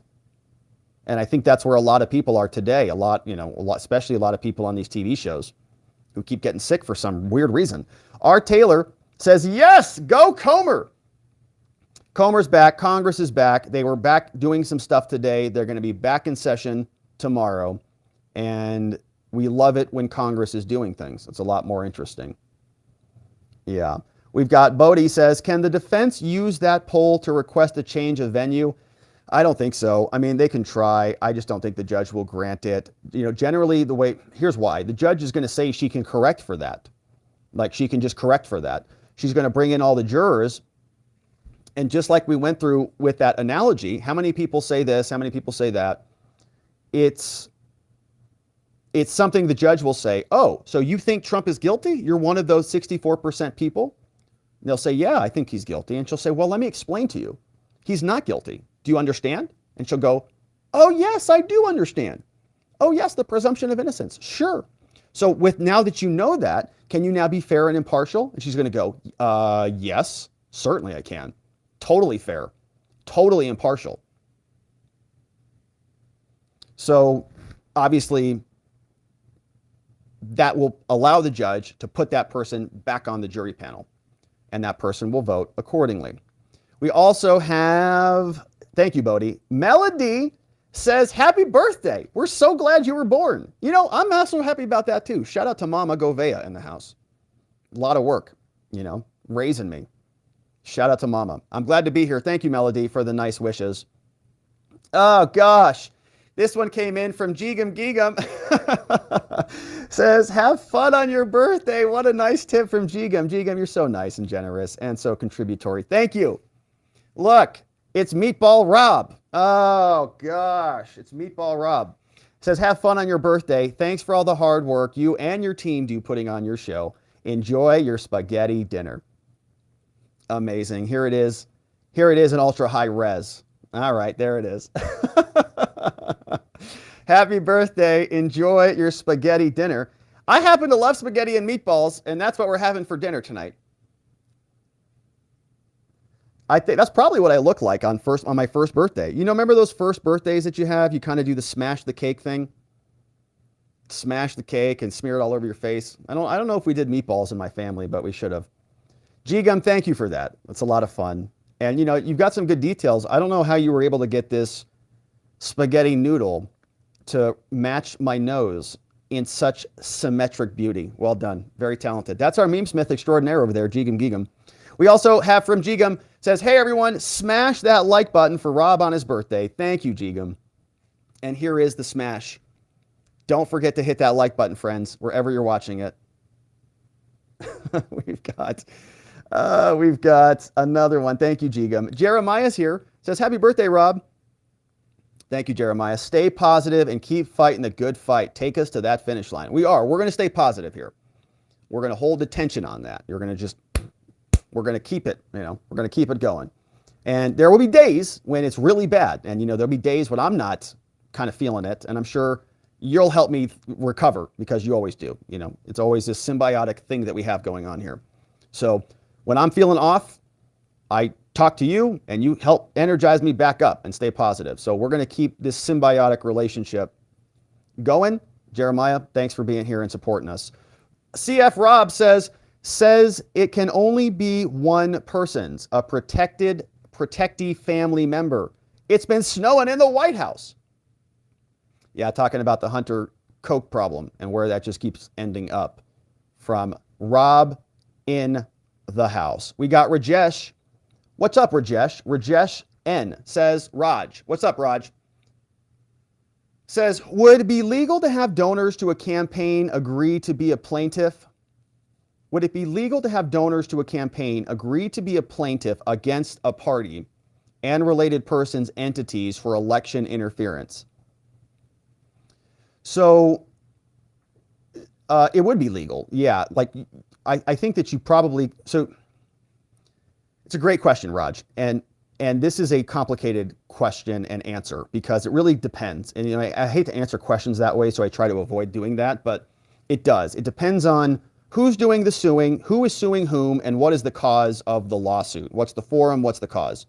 So there are lawsuits happening all over the place, and election interference as a claim in and of itself, I don't know if that exists as a statute or a cause of action for civil litigation.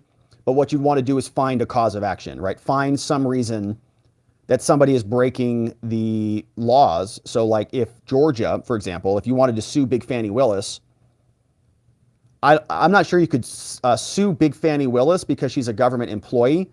So like the person doing the suing would have to have standing. Then they would be suing a government employee, which would have immunity, right? So that lawsuit might fail because of the person who's doing the suing and because of the person that you're suing. But in another situation, like if, let's say, Zuckerbucks is like somebody could, I would say sue a 501, a nonprofit. I'm trying to think of an analogy here, Raj, but we did a video here where there was a bunch of nonprofits, so-called, that were doing voter registration stuff. So if somebody wanted to sue them and say that they're violating some right in some state, they could file a lawsuit. Whether that would go anywhere is another question. So you can always file a lawsuit. Whether it's successful or not is a different story. But I think that, yeah, Donors could sue if they have standing, if they actually suffered an injury from the party that they're suing, and that party didn't have any immunity claims. You could absolutely craft a lawsuit. Whether they do or not, whether anybody does or not is a different story. But good question, Raj. Thank you for that. Words says, Rob, hey, Rob, I missed the morning stream. We were a little early this morning. So I'm sending in my birthday wishes from Words Mean Things. And Words, I got your beautiful email on the feedback. Thank you. It's pretty hard to imagine what we do without your show, helping make sense of all this nonsense. Really grateful for you and hope you have a great day. I'm having a beautiful day, Words. Thank you for saying that. And can I tell you, I feel the same way, honestly. I don't know what I would do without you and without all of our friends here. I feel like we are just getting started on very important work, and I'm grateful to have you here. Thank you. Words in the house. We got John McGarvey.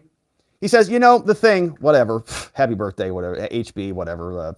Sound like this looks like a Hunter Biden email. Okay, not even a period after the happy birthday. Thanks, John. Just teasing. We love John. We got Barb's Loves Alaska. Says, happy birthday, Rob.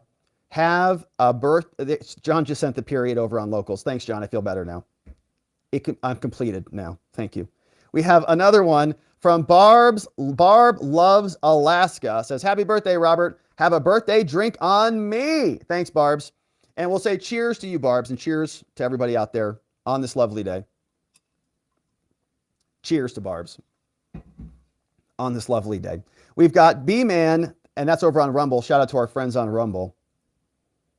We've got also B-Man is over on YouTube, says, they can't really hold back records from the office of the vice president as opposed to the office of the president. Also, Hunter and indicted, there will be a laugh. Yeah, and did you notice that in that letter, they actually were talking about the vice presidential records are handled in very much the same way that the presidential records are handled. I think we saw that in one of their letters. But certainly Hunter is going to be indicted, so they say, and I think it's going to be probably joke charges, just gun charges that are not even a major deal. But we'll be here to cover it. And thank you, B-Man, for the other dono. There's going to be a whole process here by which I think NARA will get their permission on this. Remember, also NARA was saying we have to get info from Obama and from other people to get their permission to release the documents at all. So that's from B-Man. We got Robert Winsman's in the house. Says, Roberts are the leaders of the salty army. Roberts are the leaders of the salty army. Well, I would never take credit for any leadership position in the salty army. I think they're certainly suited up, and we shout out the salty army. I know they're always in the chat, but shout out there. We're happy to have you guys. We've got Former says, Rob, I hope that you don't have a big mic in your past. Happy birthday, big boy. Sure don't have a big mic in my past. I mean, I knew some guys named Mike who were, pretty big dudes, but not like Big Mike status. No weird letters like that popping up. No toothless crackheads popping out with any strange stories or anything like that. Yeesh. Yeah, what's going on with that? Tucker's, I think, dropping an interview this night, right? Yikes. No female linebackers in my history. But thanks, Former. Thanks for the dono, and thanks for calling me big boy. We like this one from Tree Climber. Birthday cake. Don't think this will even cover the candles. Bidenomics. Thanks, Tree Climber. Oh, that's funny. Don't think this will even cover candles. Bidenomics. That's funny. Probably not. You're right about that. Everything's like $8.99 now. Like literally everything. We've got Great Grandma Anon is here. What's up, Great Grandma? Good to have you. Says, happy birthday. I'm a new member and I appreciate you so much. God bless you. Thank you, Great Grandma. Man, that is so nice. And I'm glad you joined us. And I do see it is a new name. It's a very generous dono over on Locals. We love our Locals. We love our YouTube members. We have member only streams in the morning. And then tomorrow, because we'll have a little bit of a different schedule, I'm going to a networking event called the Genius Network, and it's going to be a lot of fun. So we'll do some members only debriefs on what I learned tomorrow. We'll do a show in the morning, then I'm going to run over there, hit the afternoon session, and we'll hang out a little bit, or I'll post some updates in the aftermath. But good to see you, great grandma. Thanks for joining, and thanks for the birthday wishes. We got Fred Pedamontes here. Says, oh man, a Virgo? My dad was a Virgo. Bless his soul. Shout out to all the Virgos in the house. We got a lot of Virgos. We got a lot of Virgos in the chat and in the house. Shout out to our Virgo friends. Bunch of New Year's babies out there today. We've got Dolphin Fan is the man. Thank you, Dolphin. Says, happy birthday, Rob. May God bless you with many more. Love you, brother. Dolphin, man, you are so nice and so generous. Dolphin Fan is always bringing in people to our community. We're so grateful for you. And I love you back, man. Thanks for being here and being so supportive. It's such a beautiful thing. Thank you, Dolphin. We've got this from the Rubos. The Rubos are in the house. Says, happy birthday, Rob. May it be a blessed year for you. Much love to you and Mama Govea. Spaghetti and meatballs is always better with Rubo salt, baby. That's right, Rubo salt at rubosaltshop.com, baby. Have you gotten yourself some good salt? This salt is really delicious, actually. And you know, I have to admit, I was kind of a salt noob. But then I opened up this salt and I was like, oh my gosh, it looks like actual minerals. It looks like it actually is good for you and your body. So check them out, rubosaltshop.com. And we'll sprinkle a little bit of that on the spaghetti and the meatballs. Thank you, Rubos, for the lovely reminder. We got Wims is here. Speaking of Virgos, happy birthday, fellow Virgo. And so Wims, that means yours is coming up too. So your birthday's coming up in the house too. Another watcher's birthday. We love to see it. Thank you, Wims. Very generous of you today. And I appreciate it. We've got this one from Third Proverb. Hey, Wims' birthday was movie night. Okay, so that was on the 2nd. Happy birthday, Wims. Happy birthday on the 2nd. Happy belated. Movie night birthday. Third Proverb says, happy birthday. Thanks for keeping us informed. Thanks for keeping us informed from Third Proverb. Been a member for 5 months. We are over the threshold for baby material. And we're, oh gosh, I was going to start with the abortion jokes on the baby thing, but I shouldn't do that. You know, it's fun. It's fun to not have that comment, but it did pop into my mind. So I was going to share it with you. All right. So we'll leave that one alone. But 2012, thank you, Third Proverb. 2012 Jameson says that email is the next video. I love that. I think you should definitely make videos about that content. And I love the fact that you're starting a Rumble channel. I think that's absolutely awesome. From Jameson in the house, Tony Hay Munkets says, happy birthday. I love the channel. How old are you? I am now 38 years old, baby. And it feels good. I feel 38. I was having a conversation with some friends about this. I still feel good. I still feel, you know, I've got some like lower back stuff, but I've had that ever since I was, 18. So it's like I've dealt with that my whole life. Joints feel pretty good. I feel like I've got good energy. Something I was noticing the other day at the gym is, knees and kind of squatting, like the squat thing. Little bit rough there on the edges, but I don't think anything consequential, and I'm not going to accept it. Okay. So I'm just going to put that out of my mind. But I was noticing this because I've been thinking about going and getting back into Brazilian Jiu-Jitsu, which I used to do a lot of grappling and mixed martial arts. And I was practicing my shots, right? To do a shot on a wrestling mat, you've got to have a good squat. You got to be able to basically do this, stand up, stand down, like squat very quickly and be able to bounce around on your knees, like bouncy. And so I was practicing that a little bit, and I was like, all right, this is a little bit rougher than it used to be when I was hopping all over the place. But of course, I haven't really hopped around much lately. And so with a little bit of practice and a little bit of WD-40 in the joints, I think it'll be all good. So I feel good. Now, the only thing that I'm reflecting on right now is now that I'm 38 years old, that's the same age as Vivek Ramaswamy. And he's running for president. And so I'm like asking myself, like, man, maybe I should have worked a lot harder or something. But anyways, I'm very happy with where we're at. I'm only teasing about that. But 38 feels good, baby. I feel good. I'm happy to be here. And I'm grateful for another year. A lot of fun. All right, we've got Zootrals here. Says, high five from Zootral. And happy birthday, Rob. I'm usually working and lurking. I autoed another year on locals last month. Woo! Thank you, Zootral. Re-signed up for the next year. It's going to be a busy year, my friend. Yeah, locals members, if you sign up for the full year, you get to save a little bit. And we love that. It's going to just be a wild year.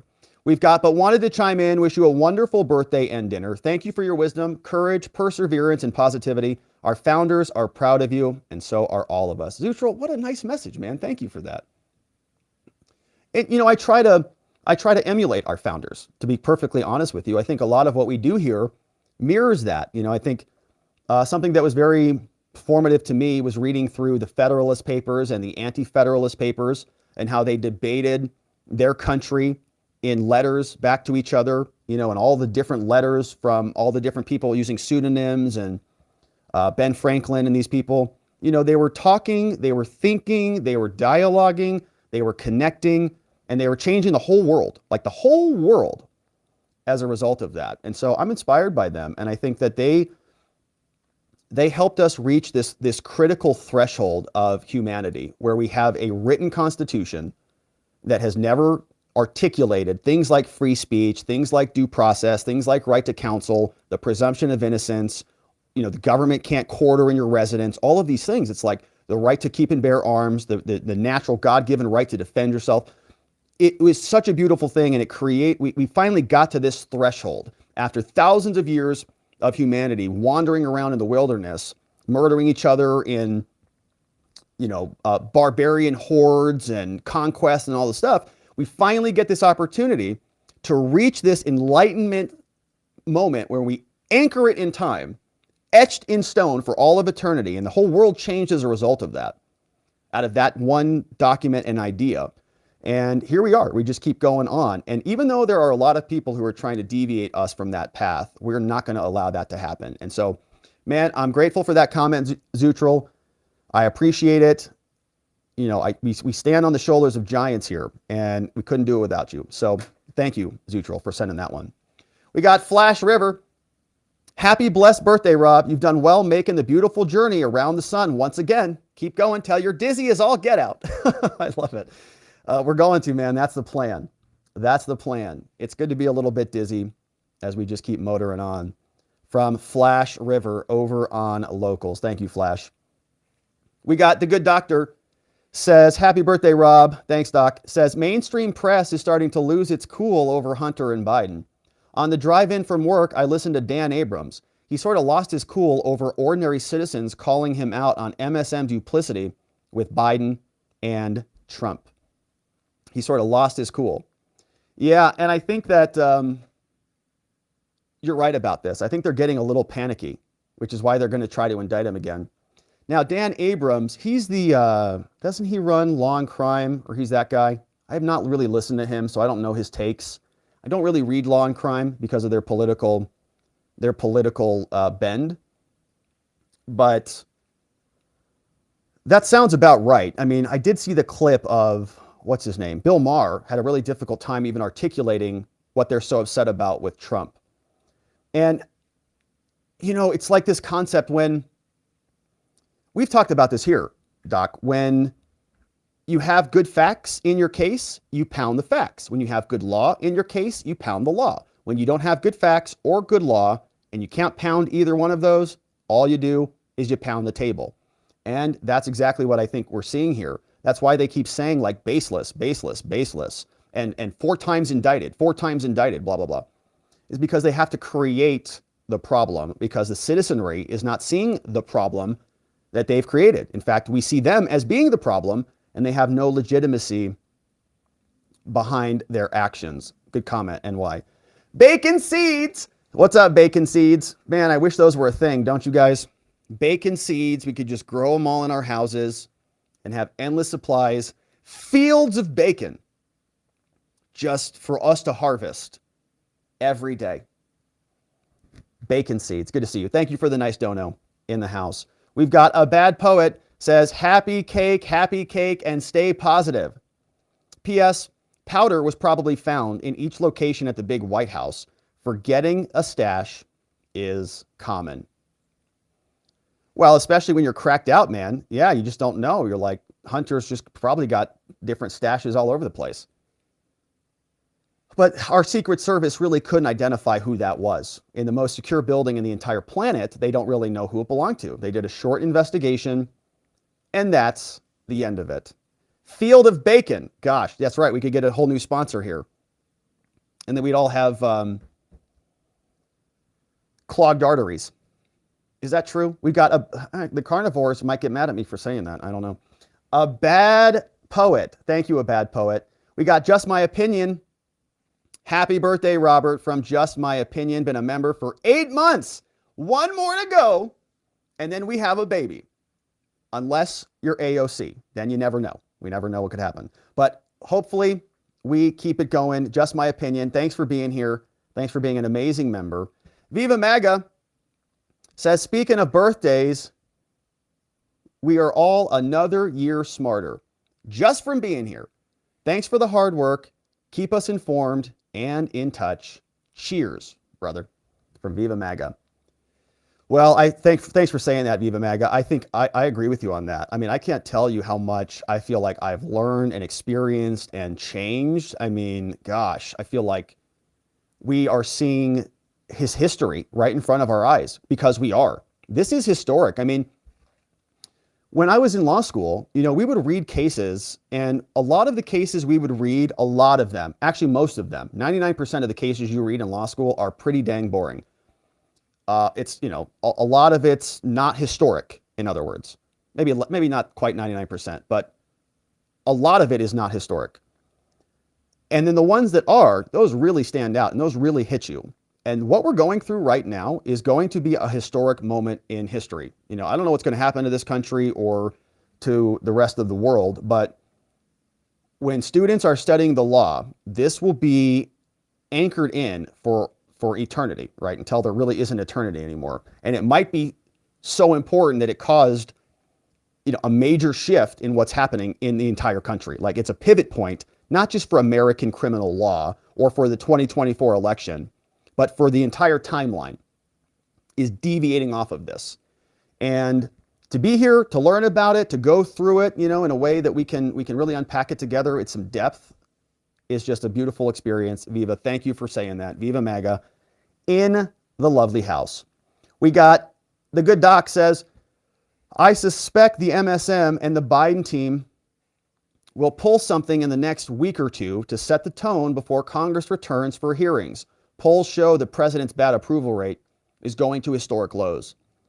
If I had to guess, it's another Trump indictment. I think that they'll indict him, maybe some other people who are in close proximity to him. And they're going to drop that probably when some bad Hunter news comes out. I saw Blinken this morning was also sending more money to Ukraine. There could be war stuff going on. We released a World War III propaganda video. Chinese are coming in. North Korea is meeting with Putin, and Putin's going to nuke America. Right? There's all of these different propaganda attack vectors that feel like they are coming out slowly but surely. We've got this one to get your Rubos salt shop. Says, don't be salty. Just buy our salt at rubossaltshop.com. And that's from our friends, the Rubos. And of course, you can get your amazing salt, rubossaltshop.com. We've also got our friends. What's up? Thank you to Tweak. Tweak is here. Thank you, Tweak. Very nice dono. Man, you guys are so generous today. Thank you so much for sending that in. Appreciate you being here, Tweak. We also had one from Playin' Hooky. Playin' Hooky, modding down the fort for us and sending in very nice donos. Playin' Hooky, I very much appreciate you. Thank you for sending that one in. And then it looks like Zach Nichols sent me something over here. What do we have here? Okay, so let me click this. Looks like we have an e-card. Oh my goodness. Let me see here. Okay, so let me pull this up on the screen. because this is super funny. E-card Forest. We got an e-card in the house. Let's see what we've got. Let's open it together. Happy birthday from the whole gang. Oh, man. All right, so this comes in from Zach. It says, happy birthday from all of us at Watching the Watchers, from former Happy BD, from former Happy BD. Oh, everybody signed it. I get it. Everybody signed the card. How fun is that? That's funny. Okay, so let's read some of the names. Happy birthday. I'm a new member, and I want to thank you for all you do. God bless you, Cynthia. Thank you, Cynthia. Former happy birthday, big boy, from former Elio. We got Denise and Harley Girl sending in some love. Thank you, Denise. Tally ho from Jeremiah. Tally ho, Jeremiah. Just like Hunter. What a nice memory. What a nice memento. We have McGarvey just signed his name. McGarvey's here. Thanks, McGarvey. We've got Meisha is in the house, says blessings on your beautiful day. Blessings on your beautiful day. Tanya Karras is in the house. We got Daryl's here. Daryl Chapa says, happy birthday, Rob. Love all that you do, from Bodie. Tweak signed it. Larry865 signed it. And D Nice signed it. Along, guess what, my friends? Guess who else signed it? Robert L. Peters' family also signed it. Robert L. Peters at pci.gov. Thanks, guys. Appreciate that. All right, that's from Robert Peters. Man, this is so nice. Okay, so I'm going to click the next page. Happy birthday, Rob. I hope you have a wonderful day, from Wendy K. And apparently I can redeem something. I can receive, I get a nice dono. I get to receive some donos, courtesy of our friends over there. Thank you, Zach, for putting that together. Thanks for everybody who signed off on that. How very fun indeed. Okay, birthday cards, love it. What else do we got? We have Tony Hay says, I just want to have fun. Democrats ruin everything. It is good to have some fun. We try to have fun here. We try to keep things a little bit light. You know, sometimes things can get pretty heavy here. So we do try to keep things light. We've got Tony Hay. We got another one that came in from our friend Rocky Water. Says, all I can offer as a birthday gift is a bit of trivia. Love trivia. Says, in Chinese, the number 38 is used in slang, pronounced sanba, as a way of calling someone an idiot or a fool. If you sign the numbers 3 and 8 to someone, it's kind of akin to the middle finger. Usually in jokes between friends, at least they told me they were calling me that in a friendly way. When you were in China. So how do you do that? How do you do that to someone? Like, how do you call them an 8, like a 3 and an 8? You know, like a fool? It's visual, like a 3 and an 8. Interesting. So Rocky Water was in China. I've been to China. I was very fortunate enough to travel with my mama to Shanghai and Beijing. Got to see the Great Wall. It was an incredible experience. Don't know that, you know, I'll ever be able to do something like that again. But it was a great trip. Uncle Shane says, go back to China. All right, maybe I will.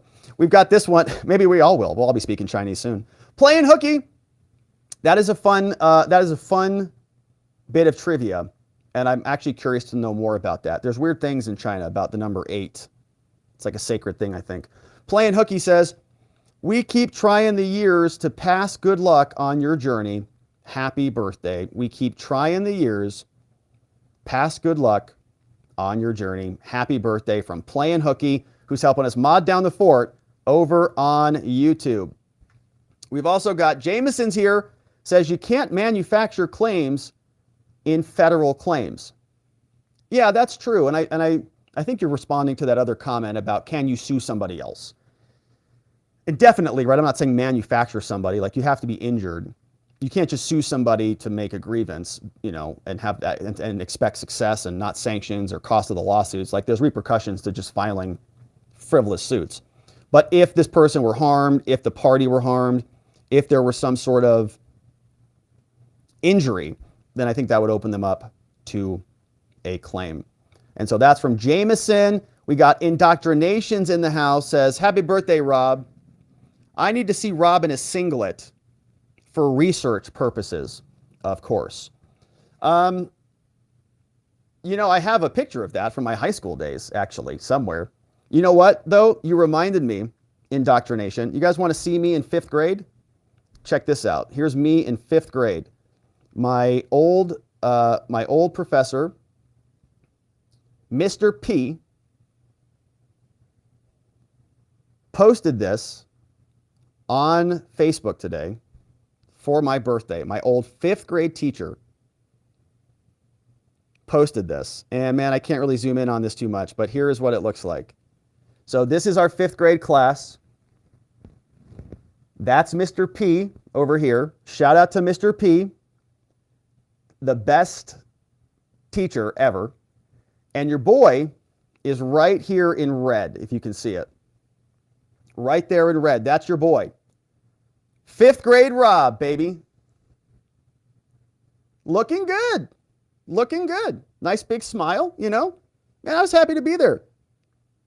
That's good. I like that I'm smiling in the pictures. I was a happy kid. You know why? Mr. P, you were incredible. Awesome professor, awesome teacher, and it was really good. And he posted that today, and I'm so grateful that he did that. I mean, it was awesome. Thank you, Mr. P, for posting that. And so it's not a singlet, but it is me in 5th grade. 5th grade was a good year. Mr. P, something that he would do is he would spend a bunch of his money. He would buy all of these different toys like lava lamps and bean bags and all the things. And then he would run these contests throughout the year. And so he'd put you in these little groups, and then you would earn points as a group. And we were all in different groups for the different conquistadors. So like DeSoto, Cortez, Magellan, all those guys. Put you in those groups, and you'd earn points throughout the year in 5th grade, learning about history. And then you'd get those points, and you would auction those points off. You'd have an auction, and you could buy all the cool stuff that he would come out of pocket for. Awesome. Awesome guy. Shout out to Mr. P. Really was a life-transforming teacher. Amazing dude. All right, indoctrination. You sent a great comment in about a singlet. I'm sure I have that sometime. I have a photo of that somewhere. Adesia says cholesterol is a scam. talking about the bacon. Yeah, it's a good question. I don't know about what the official rules are as it pertains to bacon, but enjoy your bacon, my friends. Jameson says there will be video on litigation for prosecutors. There will be video on litigation for prosecutors. Hang on one second. I think somebody's at the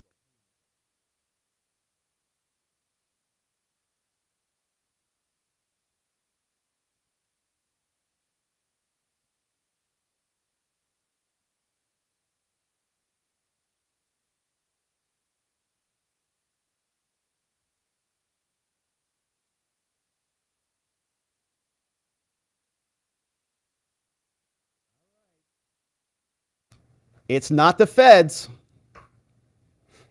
I heard a knock on the door. It's definitely not the feds, but I think somebody might be here. I hear some movements around. Let's see. We got Jameson says there will be a video on litigation for prosecutors. Definitely not the feds, which is good news. And so check out Jameson's work. I'm sure he'll be doing some good stuff out on the Rumbles. We've got Jackie Carrion says, happy birthday, Rob. Wishing you many more years. And thank you, Jackie, being a member for 5 months over on YouTube. Very grateful for you, Jackie. Thank you for that. We also have, who else is here? Cher says, buy a drink on me. Thank you, Cher. Certainly will.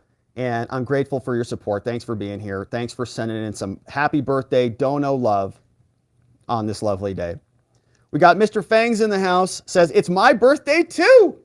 All I want for our birthdays is fair elections. You know, maybe Mr. Fang, maybe if we both wish for it, it'll come true. We should try it. Deal. Pinky deal? All right, deal. We'll add it in. Doesn't have to be your only wish, but add it in. Fair elections. We'll see if we get that. Don't hold your breath there, Mr. Fang. We got GSD lady, says, if in Hawaii, if someone is cheap, oh man, you say that? Well, that's kind of a thing to say, GSD. We got Debbie says, happy birthday, Rob. What a wonderful day to be born. It is, Debbie. Is this the day that you were born also? Are you enjoying it as well? But it is a happy birthday. Thank you for saying that, Debbie. And thanks for being over on Locals and sending in some love. We got Debbie Marie's here. What's up, Debbie? Says, happy birthday, Rob. What a wonderful day to be born. I think that was another one. We got 2 of those. Oh, no, I just clicked it twice. Thank you, Debbie, again, for the nice dono.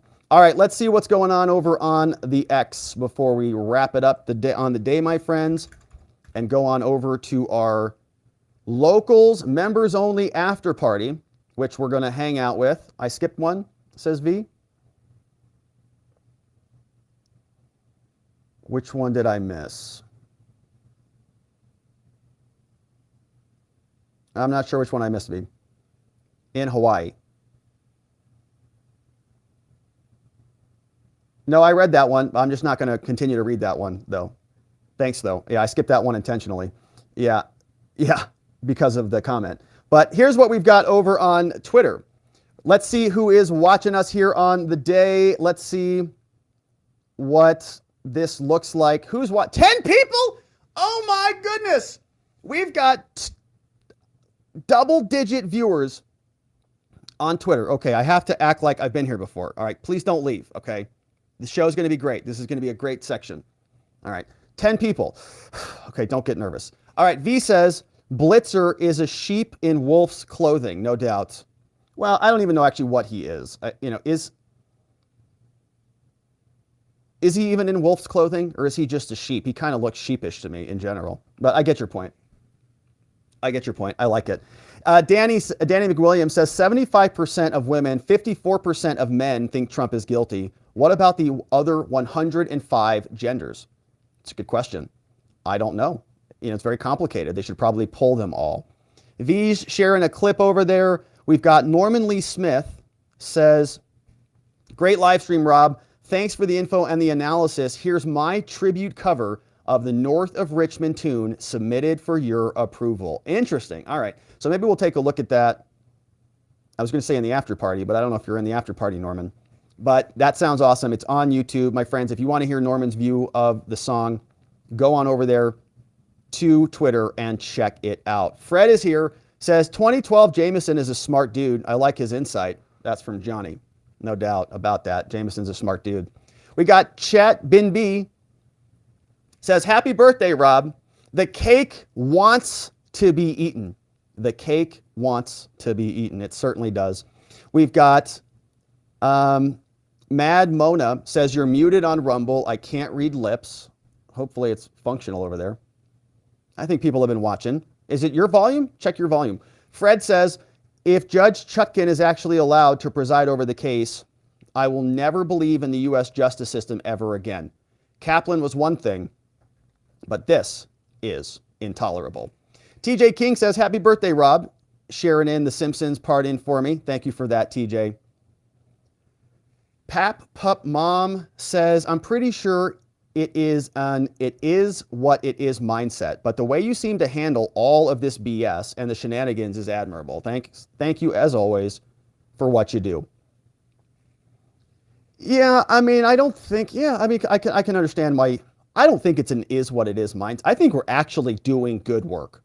And I believe that. Some people might think I'm nuts, but I think that it may not feel like it, okay? But every day that we have these conversations, every day that we're working through these issues together and thinking them through, like our joint thought process together as a connected community, our thoughts are shaping the world in which we want to live.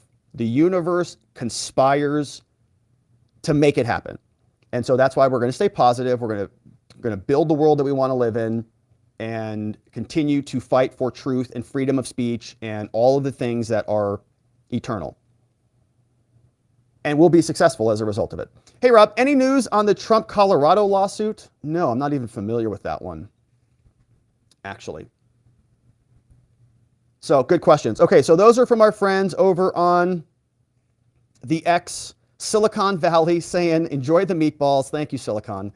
And we have Feline Fun, says Biden versus Kamala. I don't know. Would it be such a bad swap?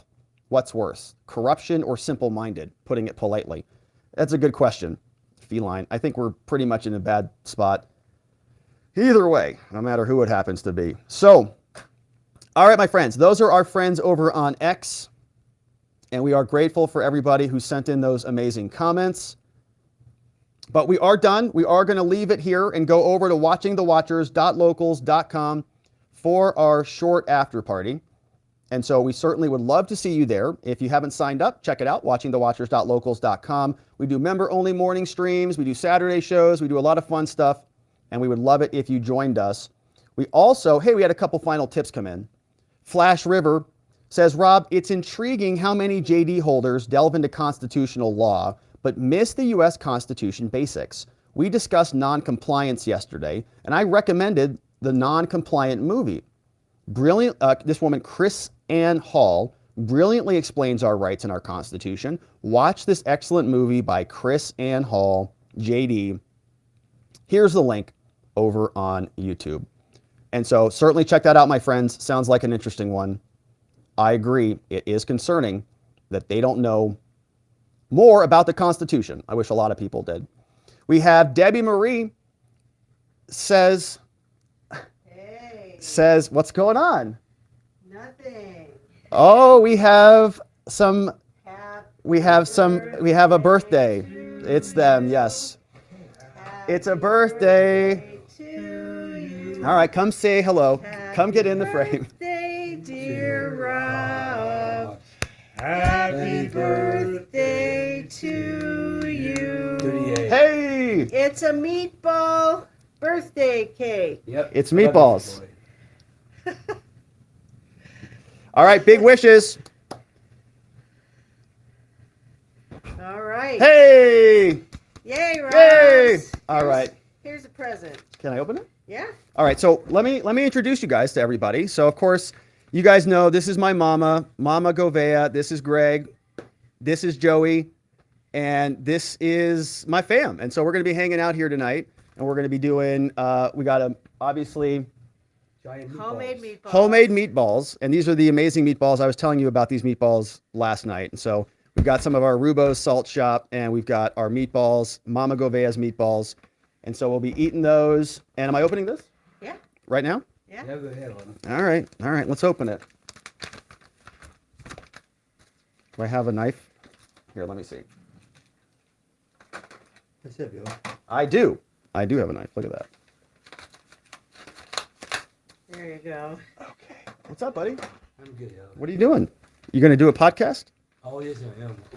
Like later, not like in the real life. Not right now? We will record it later? Yeah, so we have to do that. All right, my friends. So we're opening. Let's see what we've got. You good over there? All right. I'm going to say can you say something? Yeah. Yeah, what do you want to say? T7 is coming out of the end of the board. Well, come tell them right here. No, I don't want to. I'm going to do it. Are you being shy? Going to do it later? Yeah, I don't want to know real life on that. Okay. Not real life? They're saying hi. See, Zach says hi right there. He says, James says, your brother is awesome. Yeah, baby. They say you're awesome, buddy. All right, so we're opening this up, and let's see what we've got here. Oh, my goodness. All right, so I got to tell you about this story. So this is what we've got. So they got me a framed newspaper article, and this is from a long time ago. I don't know if you guys can really see this all that well, but that is me and my brother, Eric, who is no longer with us, rest in peace. But we were out there setting up a lemonade stand, and we were selling lemonade to the neighborhood. And this was I remember doing this. We had a lemonade tree in our backyard. So we'd go out there, pick up all the lemons, and we would go, my brother and I, Eric and I, we'd go set up a lemonade shop. And I used to take it so seriously. I'd call them my clients, say we have to go get the cups for our clients and how much money we'd make and everything. And so that's Eric standing right there, holding up the sign. We were selling lemonade for 25 cents right there. You can just see 25 cents. And that's me handing somebody 25-cent cup of lemonade. We would get out there all day and just sell lemonade all day. And there was this busy road that cars would, drive down, and they would just swap in there and get lemonade. So this says, small businessmen at work. Eric is 6, handles the direct marketing while his brother Robbie, 9, concentrates on product delivery for their roadside business near 20th and Hazelwood Streets in Phoenix. The boys tap their entrepreneurial spirit as well as a backyard lemon tree to periodically make pocket change throughout the summer. Isn't that amazing? So super fun, and I absolutely love it. And this was a very fun memory of me and my brother, and it's something I think about actually, often. So what a fun thing. Well, happy birthday. Thank you, Mama. Robbie. Love you guys. Love you. Love you guys. Love you guys. Thanks, Greg. You guys are awesome. All right, so we've got meatball cake coming up and spaghetti and meatballs for dinner. And so it's just going to be a lot of fun. And so thank you guys. And so I'll see you back up there. And Okay, whenever. give me like 10 minutes or so, and then we'll be back up. We'll wrap it up. All right, buddy, you want to say anything before we wrap it up? When we sit there, I want to say something. Do you want to sit here for a couple minutes? Yeah, okay. I'll just say hi. Okay, so Joey's going to come in and just say hello, and then we'll wrap it up, everybody. All right? Hang tight. Thanks, Rob.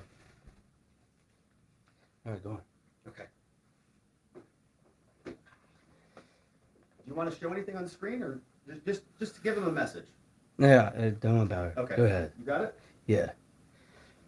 Hello, my people. We're talking about Terminator 7, End of the War. You can't wait. I'm good right now. Thank you. I'm just talking about the John Cena, Schwarzenegger. Yeah, that's me. Because that's coming out soon. And I'm biggest fan, Marvel Studios. Right here, I'm going to show it. Because in the war, like in the movie, I will show you.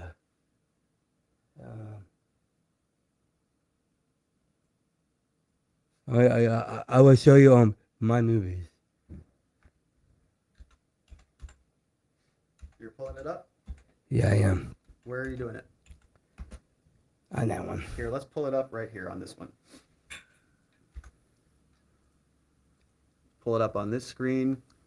Yeah. Type it right here. This year.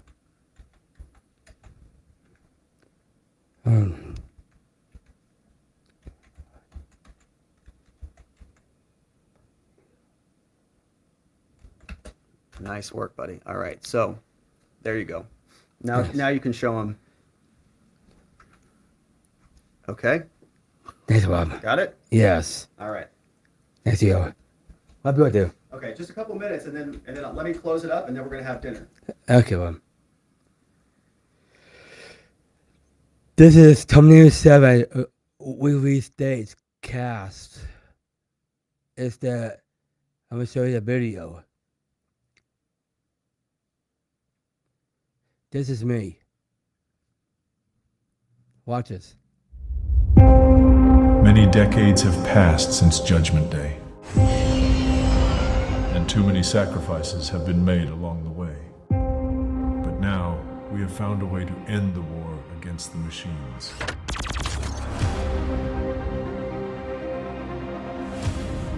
With this one act, Skynet will win.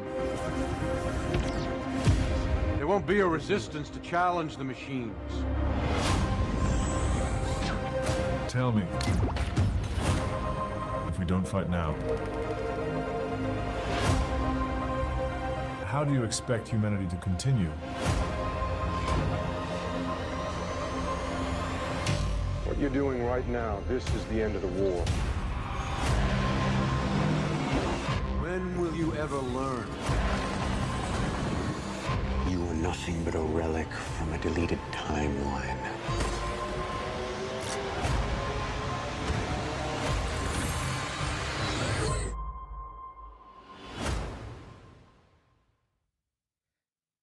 That's all, folks. This is my favorite movie after all.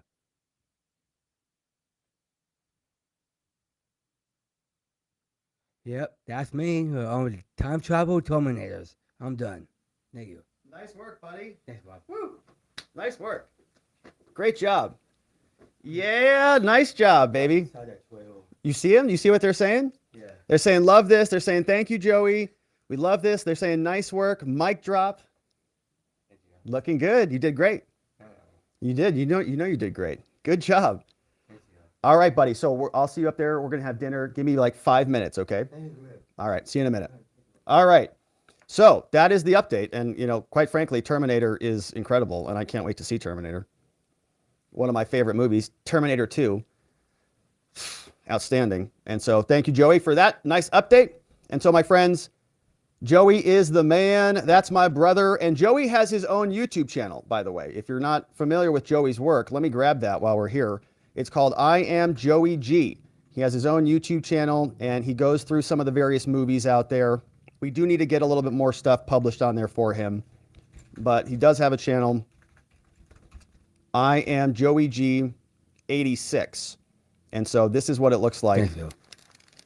Here's Joey's channel. I Am Joey G. Joey and Timmy did something. He's got 186 subscribers. That's my brother. That's what I'm talking about.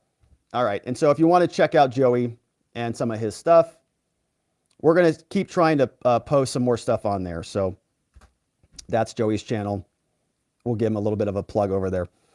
Plug my bro's channel. All right. And shout out to Joe. All right. And thank you, my friends, for indulging and letting us share some of the latest news on Terminator with you. I am Joey G, baby. Good stuff. Thanks, Joe. All right. And so, my friends, that is it for us on the day. We are going to leave it there. And so I want to thank you so much for joining us on this lovely birthday and spending some time with us as we celebrate here, but also continue the hard work that we need to do back here in the world of politics and the law. And so I'm very, very grateful to spend the day with you. Really, thank you so much for all of the generosity, all of the lovely wishes. Couldn't do it without you. We are going to go over to Locals for a quick minute and hang out. But before we do, want to say thanks to the mods and the meme smiths. We've got Vientikis, K Bean, Just Cause, Playin' Hooky, Ronnie Cole, Zulu, Zach Nichols, John Allen, Janek, Dog Digger, Donut Mind Me, and John McGarvey, all in the house, along with Sleepy Dog Lee, Geegum Geegum, and Nathan N810. And so that, my friends, is it for us. We are going to leave it there. We got dinner and birthday time. And so, Locals, we're just going to say goodbye. And then we'll come back tomorrow morning to hit all the rest of the comments, or in the after party tomorrow. We'll get to it. But my friends, thank you so much for joining us. We'll be back here tomorrow. Again, early show, planning on a 9 a.m. Pacific show, 12 p.m. Eastern time show to go through the Hunter stuff and then get to whatever else is in the news for us. We will leave it there. I do hope you join us back here tomorrow morning to get into it all again, so that together with your help, we can shine that big, beautiful spotlight of accountability and transparency down upon our system with the hope of finding justice. Make it a beautiful night, my friends. Sleep very well. I'll see you right back here tomorrow. Bye-bye.